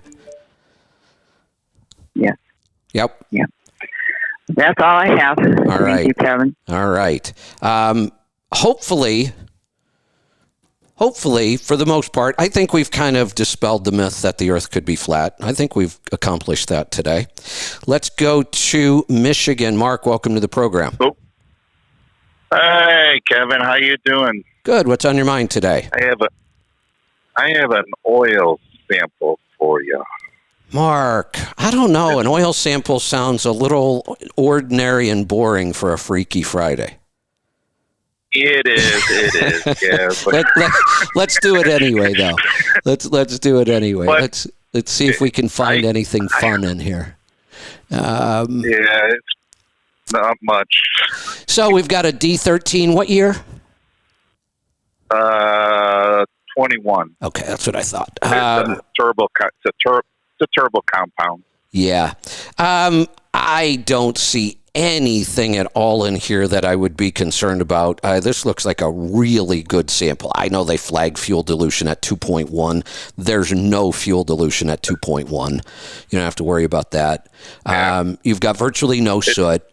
Your wear metals are, pretty darn low. I don't see any dirt. Your dirt's really low. Base is holding up. This is just a really clean sample. This engine is tuned well and you're driving it well. Oh, yeah. It's even when I pull out the dipstick, it still looks clean. I can believe it. This is a really clean sample. Yeah, it hasn't burned any oil. Oh, hey, wait a minute. I just noticed something. Do you have almost 150,000 miles on this oil? Yeah. Holy cow. I'm looking, I didn't look at the mileage. Everything else looks so good. I just assumed this was a 25,000 mile sample. This is really clean for a 25,000 mile sample. For a 150,000 mile sample, this is incredible. Yeah, I run a Fleet air filter.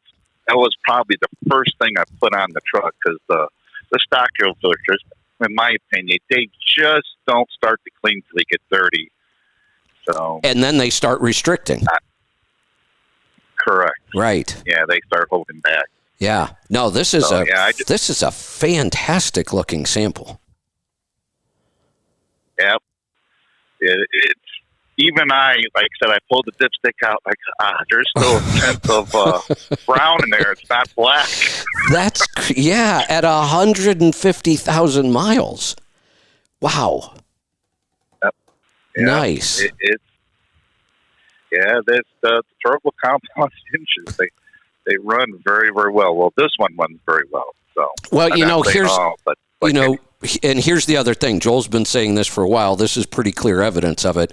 This is why when these trucks are spec'd right and driven right, there are no emission problems because they're burning this clean. Yep. And I do run an additive. It does help because the fuel in the U.S. or the North American market is crap. So imagine that. Help it. You got to help it. You got to help it. But also, I run on this truck. I run a battery APU, but I run everything on lithium. So okay, and I'm one of the few fortunate ones. I'm the one of the few fortunate ones which I had Bergstrom that makes all the parking cooler. That's what Volvo calls it, a parking cooler. But they make it for Freightliner, Volvo, Kenworth. They make it for all the OEMs. But I was the first one to get lithiums put on by Bergstrom. Oh, okay. So it's nice thing about it is when you have lithiums on here, the BTUs never go down because battery life never. Yeah, when voltage goes down and then there's the amps go up and then you get less efficiency on the compressor. Right. Yeah, that's a good point. We haven't talked much about that, but that is an advantage to lithium. Right, and I done a twice to see how far I can pull them down. I can get close to 27 hours was right there. That's the most I can get, and that's with like 4% left of the battery. That 27 hours, pretty impressive. Yeah, I'm for 12 volts. Yeah. 12-volt system. Yeah, that's impressive. And what is coming, what that was told to me, is that 48 volts is that's where it's going to go. Interesting. So yes, because it's about the voltage, and the thing is, amps is what kills batteries. So they want to get the amps down, and then basically a 400 amp hour 48 volt system probably run 38, 39 hours straight. Wow. Need a recharge. So, that will be impressive. Yeah, that's so looking forward to that. Because the two OEMs, Volvo and Freightliner, are going to 24 volts, I think, in 2 years. So they're getting there. So you just got to push them over the edge to 48. I think that's where they should be, because 12 volts is just nothing but havoc. Yeah, on our trucks for years. Well, and look at all the electric tools. Every time somebody brings out a new tool, they're raising the voltage. Voltage just keeps going up on all of these electric tools. Yeah, voltage and amps. And they want, the thing is, it's to get battery life, you got to get the amps down. So the only way you can do that, you have to bring the voltage up. Yeah. So yeah, interesting stuff. Yeah, it's my 60 days is right at 10 miles per gallon. So I pull a lot of heavy loads. Wow. Yeah, that is just incredible. Yeah, and I also do a lot of testing for Steve Crone. So I've been testing some stuff now for 6 months on my trailer. So. Well, you know what I really love about this group? We have the 9+ mile per gallon. We've got you and Joel and Steve. And I mean, we could go on and on and on. Alec, and there's just a lot of people really, really focused on this and producing incredible numbers. And you know what I go back to think about? I go back to, I don't remember what year this was, but it was one of the past years where fuel spiked up for a while. Walmart started their, super truck program, and Walmart made a claim, and we can tell you this was a while back, because Walmart made the claim that they were going to have a 15 mile per gallon truck by 2015. I remember them making that claim. Where the hell did they go at all? I don't even see Walmart talking much about fuel economy anymore. And yet we've got this little group of, individual owner operators pushing 10 plus now. Nobody else is doing that. Maybe people like Mesilla Valley and a couple fleets out there doing it. But for the most part, and NACV's helping people to try to get there.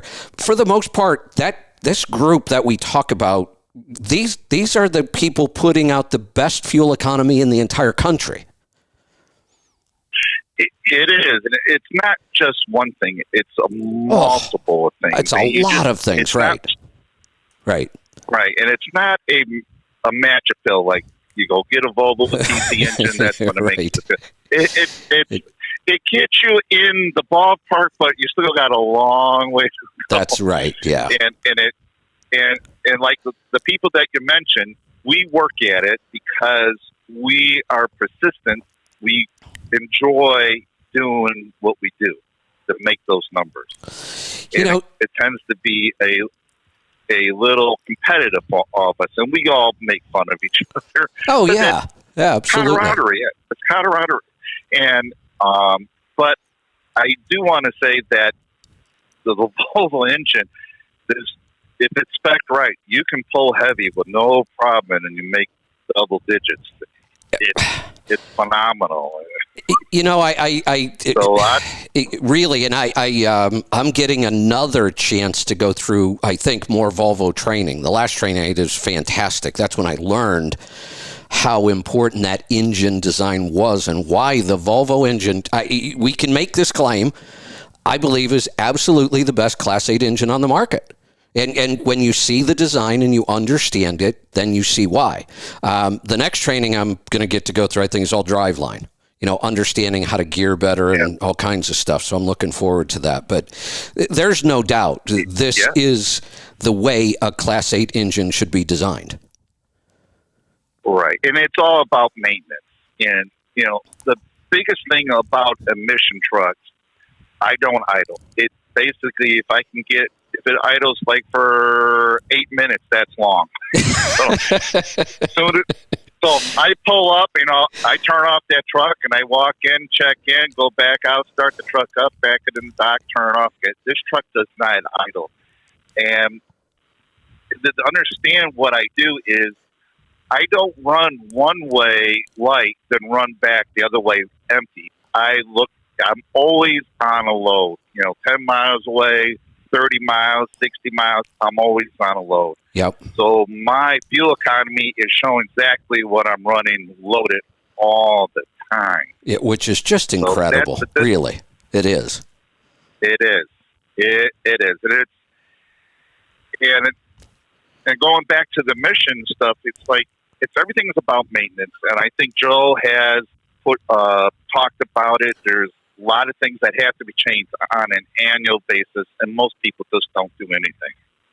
And that's where they run trouble after the third or fourth year owning the truck, and then everybody has a problem because they never did any maintenance. The other thing we have to think about, and I've been telling people about this for years, typically, we consider the new truck market, that's the fleet market. And when the fleets sell their trucks, that tends to be the owner-operator market. Now, you also have the owner-operators who always wanted to buy their own new premium truck. I get that. But that was a really common thing. Owner-operators buying a truck on the secondary market that probably came from a fleet. And the one thing I'm trying to tell them is, you got to be really, really careful with that now, because it is entirely possible to buy a Class 8 truck today, do almost no maintenance on it whatsoever, and get rid of it at about 400,000 or 500,000 miles, and you won't see any of the problems. The next buyer will, though. The next owner will have a nightmare on their hands. But the way trucks are built today, you could do 100,000-mile oil changes without a bypass filter. I'm not saying it's a good idea, but you could do it. And you're talking about maybe only doing 4 or 5 oil changes and then selling the truck at about 500,000 miles. You're not going to see any of those problems. No. The next or third person will. Yeah. They'll be sitting at the dealership. Yeah, this is one of those calls that I get, and I'm asking the person, what do you mean you're doing an in-frame at 800,000 miles? Why? Yeah, and my previous truck won 1.7 million miles, and the valve cover never came off. That's incredible. Yeah. And I had oil samples went over 300,000 to 400,000, and I was at Texas when Texas used to have a truck show down in Dallas. Oh yeah, and I gave Bruce and I was talking to Bruce, and he goes, "Well, I had an oil sample. I think it had 1.3 on there." He goes, "Oh, your iron will be up in the 600s." I pull out the sheet, and I pull out the sheet, and he goes, 63. Yeah. And he goes, "That's it. How many miles?" He goes, 63 for the iron. I go, "That's a misprint." He goes, "No." I go, if it's maintained right, he goes, "That must be a one-off." I go, "No. I got a lot of people." That's right. Yep, that's right. And he's like, "Oh, no, Volvos can't do that." Yes, they can. All right, Mark, great stuff. Thanks for the call. Man, the calls just keep coming in. We're going to go to South Carolina. Paul, welcome to the program. Howdy. What's on your mind today? A little bit of trivia. Well, few taxes, but a little bit of trivia first. I have a sister and a brother-in-law that have both been and spent the winter in Antarctica at separate times. You're not allowed to go as a husband and wife. And if you skydive in New Zealand from Lake Taupo area, if you go to 15,000 feet before you bail out of the plane, you can see all the way across the country. And I'm pretty sure that it's still, even though it's down there on the bottom side, It's still rounded. Yeah. Yep. Yeah, I was just going to say, Antarctica's right around the block from you guys. Yeah, we're the last fuel stop before Antarctica. That's right. Jimmy Buffett has that song, There's a Party at the End of the World. And I think there's a line in there that Antarctica is just around the block. In fact, that's where they had to go to get their ice for the party. There you go. So the fuel tax, the way it is now, I think it's unfair because I'll use your last caller as an example, or Steve Kern. If we do exactly the same route, if we're both 80,000 pounds, he's still going to get his 9.8 or 10 miles to the gallon, and I'm probably going to get my 5.3 or 5.4. So I'm going to pay a whole lot more fuel tax for going exactly the same route as them. You are correct, but I can tell you this, we do appreciate it. Goes around, comes around. Yeah, I appreciate those guys getting lousy fuel mileage, paying all the fuel tax for us. That helps. Yeah. Well, so it's kind of unfair to me, but it's the route that I chose, or the type of truck that I want to drive that I chose. Well, before we talk about how unfair it is, we'd also have to talk about your revenues. That might be a little unfair at times. The rates have come down a little bit this week. So. A little bit, yeah. Well, instead of going to Oklahoma from Georgia for $6,400 this week, I'm probably only going to go for $58. Yeah. Which at most years 58 would have looked awesome. Now it just doesn't feel quite so good because you're coming back down to it. What really happened? I kind of sort of remember, but what happened with car hauling back in 2008? How bad did it get hit? Well, I went to New Zealand in February of 2008, and when I came back a month later, the fuel had gone up $1 a gallon, and I made my last truck payment in April of 2008, and I was still up until then, I thought you were full of it with the slowing down to make more money. So I was still out in the left lane, but then all of a sudden, when they did that cash for clunkers, lots of cars were moving then, and you'd show up at the dealership. That's right. Yeah, I forgot all about that. How many cars am I getting? Oh, you're getting 5. Oh, who's getting the others? Oh, the guy up the road. Oh, hell, I want them all. I want them all. Well, then when the cash for clunkers finished and they turned that switch off, you'd show up at the dealer and it's like, how many of them am I getting? Oh, you're getting 5. Oh, I don't want any because they couldn't sell them. But that's when I started slowing down. I went from 75 to 60 real quick. There you go. And it probably saved me a whole lot of money that year. And that's when I realized that, this actually does save money on fuel, which is what kept me in business, I think. So, let me ask you this. I forgot about the whole cash for clunkers thing. That was interesting. What about the repo market? When more cars are getting repoed, do you end up moving those at any point? I do very little used stuff at all. Okay. So, do you know, does that affect the trucking side of cars, or are they just more moved around locally? I don't really know, but when the repo man cometh, he come to get your car. It's gone. So if you're not, because I remember one time I was in a Walmart parking lot. I slept there overnight, and my next morning my truck wouldn't start, and it's like, damn it. And I was getting ready to call a repair shop, come out and jumpstart me, and a guy in a F450 snatch and go pickup truck, he come through. Well, he was looking for a car. He was ready to get it, and the people came out from Walmart and hopped in it. And he said, "I'm not allowed to take it if they're hopping in it." He said, if they're in it, he said, "I'm not allowed to take it." So when I was growing up, he gave me a jump start. Yeah. There you go. I started painting cars when I was around 16, and my next door neighbor actually was a repo man. And one day he walks over, I'm in the garage, I was working on a car, getting it ready to paint. He walks over and he says, "Do you have any experience fixing bullet holes in a car?" I said, "No, that would be a new one, but I think I could figure it out." Yeah, he got shot at. Yeah. Okay. Yeah, well, I could believe it. Yeah. So, Yeah. He I always just had mostly, good stories. yeah, mostly I just do all new stuff. Very little used stuff at all. So Got it. I did an auction load last week, but that's been the first one in a long time. So My guess is we are going to see repossessions explode here soon. yeah, well, there was. If you can walk into the dealership and you're alive enough to Yeah, that's right. fill out the application and sign it, you pretty much they let you drive it away. They don't. Sign here for the next 84 months. Exactly. And the prices that people were paying for these cars for even the last couple of years, I don't even mean just the big run up recently, but it has become like really common for everyday people spending $30,000 and $40,000 on a car.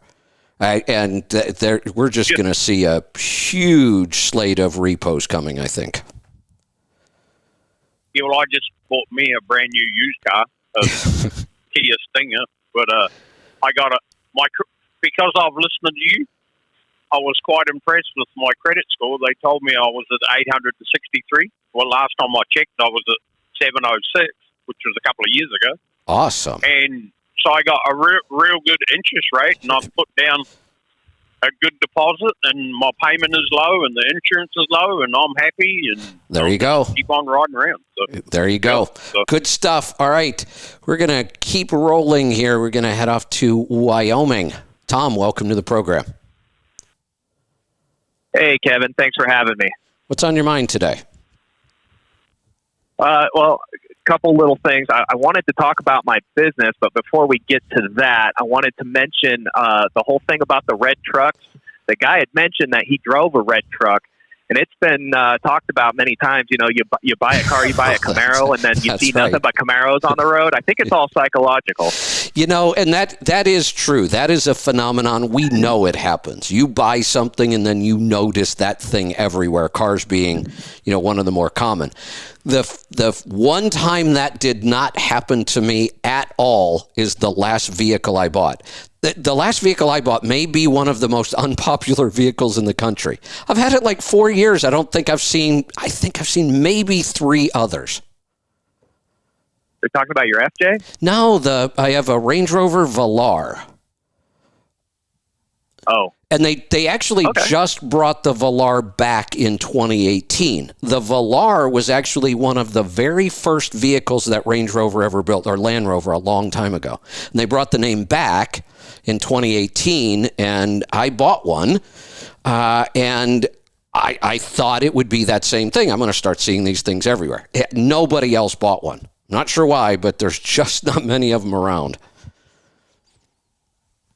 Well, hopefully the reason why isn't anything bad. Yeah, I have that weird little battery issue that kind of makes me crazy. Batteries only last about a year in this thing. The battery is too small for all the electronics they put into this. It's got, multiple screens and heated seats and steering wheels and windshields, and it's just so much power draw that I replace the battery about once a year. I had that same issue in an old 90s Audi that I had. I bought a second battery, an Optima Yellow Top, and I wired it up in parallel and put it in the trunk. And I never had that problem again. I've thought about that. I just can't find any place to put another battery. It's that bad. Your SUV's not big enough. It's just not. I mean, it's there, and there's just no space left anywhere to put anything on it. So I'll just deal with replacing a battery once a year. It's quirky. British cars are always quirky, so it's a little weird that way. But I love it. I mean, it's been one of my favorite vehicles. So I don't know why they didn't sell all that well, but I like mine. So. Yep. Next topic. I'm a little over halfway through that book, And it's difficult for me because I think he is just full of hot air. I think it's all BS. It might be. It might be. In fact, it seems like the odds are much higher that none of this is ever going to come true. I feel like his entire premise is everything he's predicting relies on the Americans just stop giving a shit about the rest of the world, pulling back everything and giving everybody the middle finger. And our economy, and he goes into assembly lines and production lines, and where all these parts come from. We are so dependent on imports. Like we couldn't afford to just tell the rest of the world to kick rocks. Well, I don't know. I didn't get that impression that he thought it was going to be, kind of initiated by the Americans. I got the impression that it was just the logical conclusion of each as countries start to run out of these younger workers. I mean, I kept bringing it back to this population thing, and these countries are aging out. We don't have these younger workers to fill these roles, and like I said, the news, I'm starting to notice these things in the news. This country's not producing this anymore. So I got the feeling that it wasn't like us saying, oh, screw everybody, we're just going to do our own thing. Although that's what the libertarians would like. I mean, that's kind of a libertarian philosophy is we need to stop worrying about the rest of the world all the time till we get our own shit together. But I got the impression that it was just going to kind of happen and we were all going to have to deal with it. Well, the first half, I mean, like I said, I'm only a little over halfway, so it may evolve into something else into the second half of the book, but he references Bretton Woods and us, keeping the oceanways safe for everybody, and he keeps on premising everything with, okay, well, if we're not going to keep these trade routes safe anymore, that's going to cause a lot of this collapse. I think I mentioned that. I'm waiting for other people to finish the book and see if I missed something. It seems to me like I kept waiting for when he was going to give us a better idea of what was going to trigger that. He never does. Not that I caught. So if you think you're going to get some clear answer to that by the end of the book, I don't think you're going to. That was the one disappointment at the end. I'm like, hey, wait a minute. A lot of that made sense, but I don't ever remember him kind of saying when and how this is actually going to occur. Yeah, because there was one section I remember specifically. He said, if the waterways aren't safe anymore, then these big, slow-moving barges, they're going to be a thing of the past because they're going to be raided by pirates. And I'm like, yeah, we're never gonna stop policing the world. That's too much an American thing these days. Well, never say never, but I'm with you. There are so many assumptions he's making.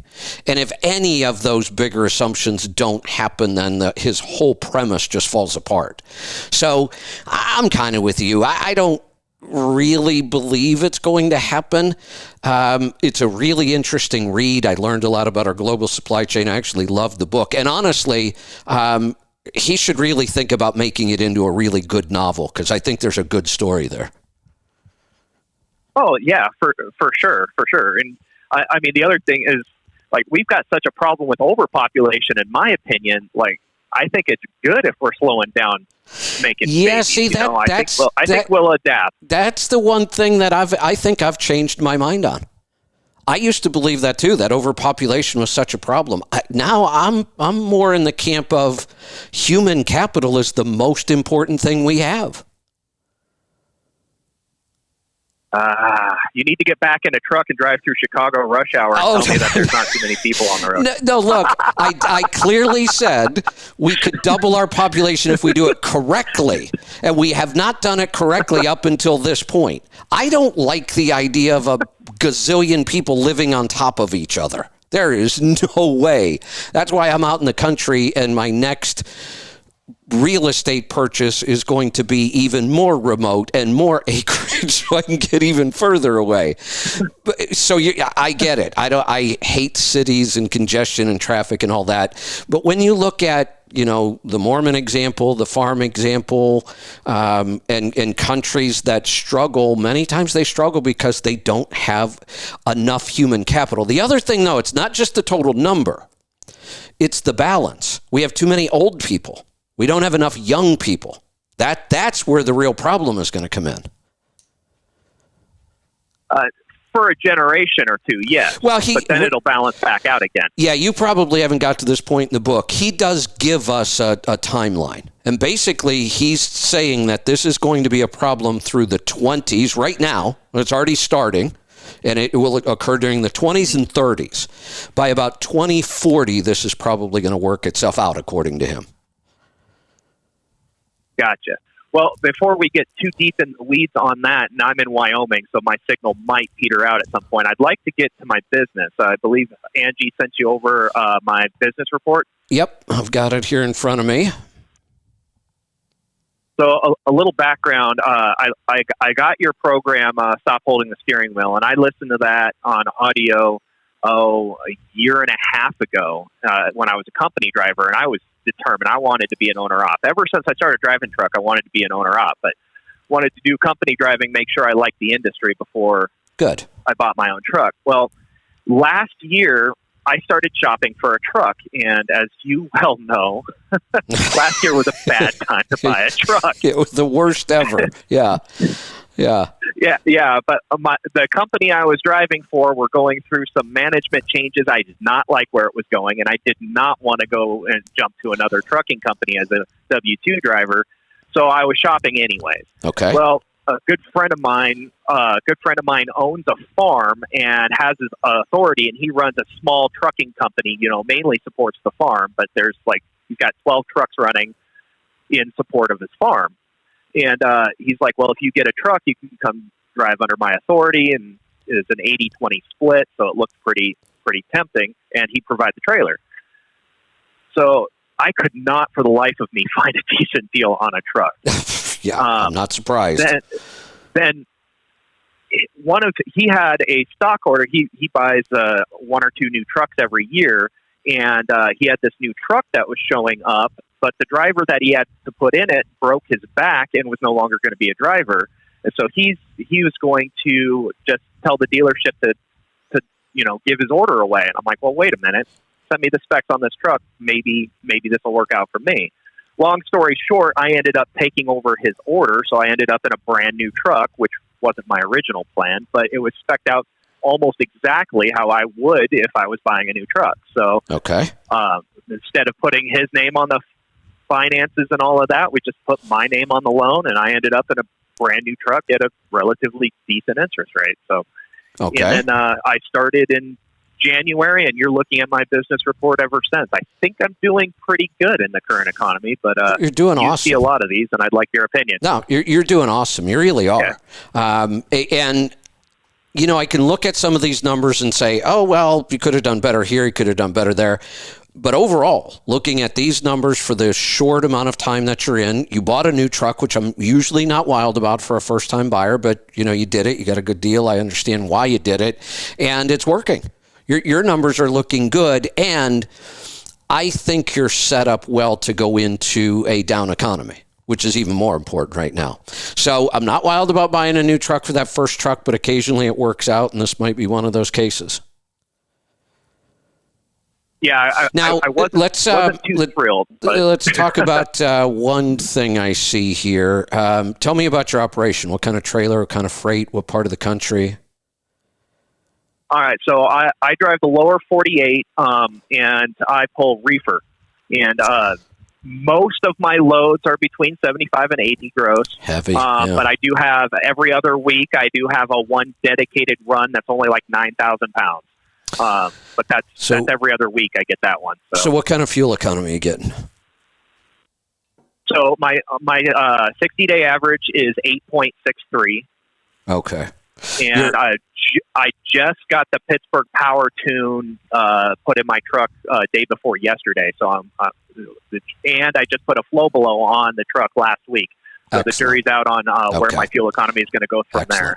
Well, your fuel economy is excellent. The reason I asked for it, your fuel cost is a little higher than I thought it should be, but I think it's just where you're running and where you're buying the fuel, because your fuel mileage is excellent. Sounds like it's even going to get a little bit better. So, congratulations for starting up in a really, really tough environment. I think you did fantastic. Yeah, the first couple months of operation, fuel was still down near $3 a gallon, but now I'm, paying. I think my average cost is around $5.50 a gallon in a lot of places that I run, because I do a lot of Northeast Pennsylvania, West Virginia, and it's expensive up there. It's expensive fuel. One of the reasons we know why, you just mentioned Pennsylvania, because their damn fuel tax is so high. Yep. I spend a lot of time up there because we got a dedicated customer that comes from Pennsylvania back to Oregon. And so we got to keep that one happy, because that's my best paying load I got. There you go. So whenever I'm out, I try to stay up in that area because, well, we all know the trucking industry is so, canceled loads and brokers lying to you and stuff like that. So I try to stay in the area so I don't lose that contract. Good. Now, I congratulations. I think you've done an awesome job. Yeah. All righty. So, yeah, I don't have anything to compare it to. So I was I do look at a lot of these business reports, and I have lots of them to compare it to, and I very seldom see somebody in their first year doing these kind of numbers. Oh, wow. Okay. I'll take that as a big compliment. Yep. Yeah, my maintenance cost looks a little high because I've been doing a lot of upgrades to the truck in the last. That's kind of what I figured.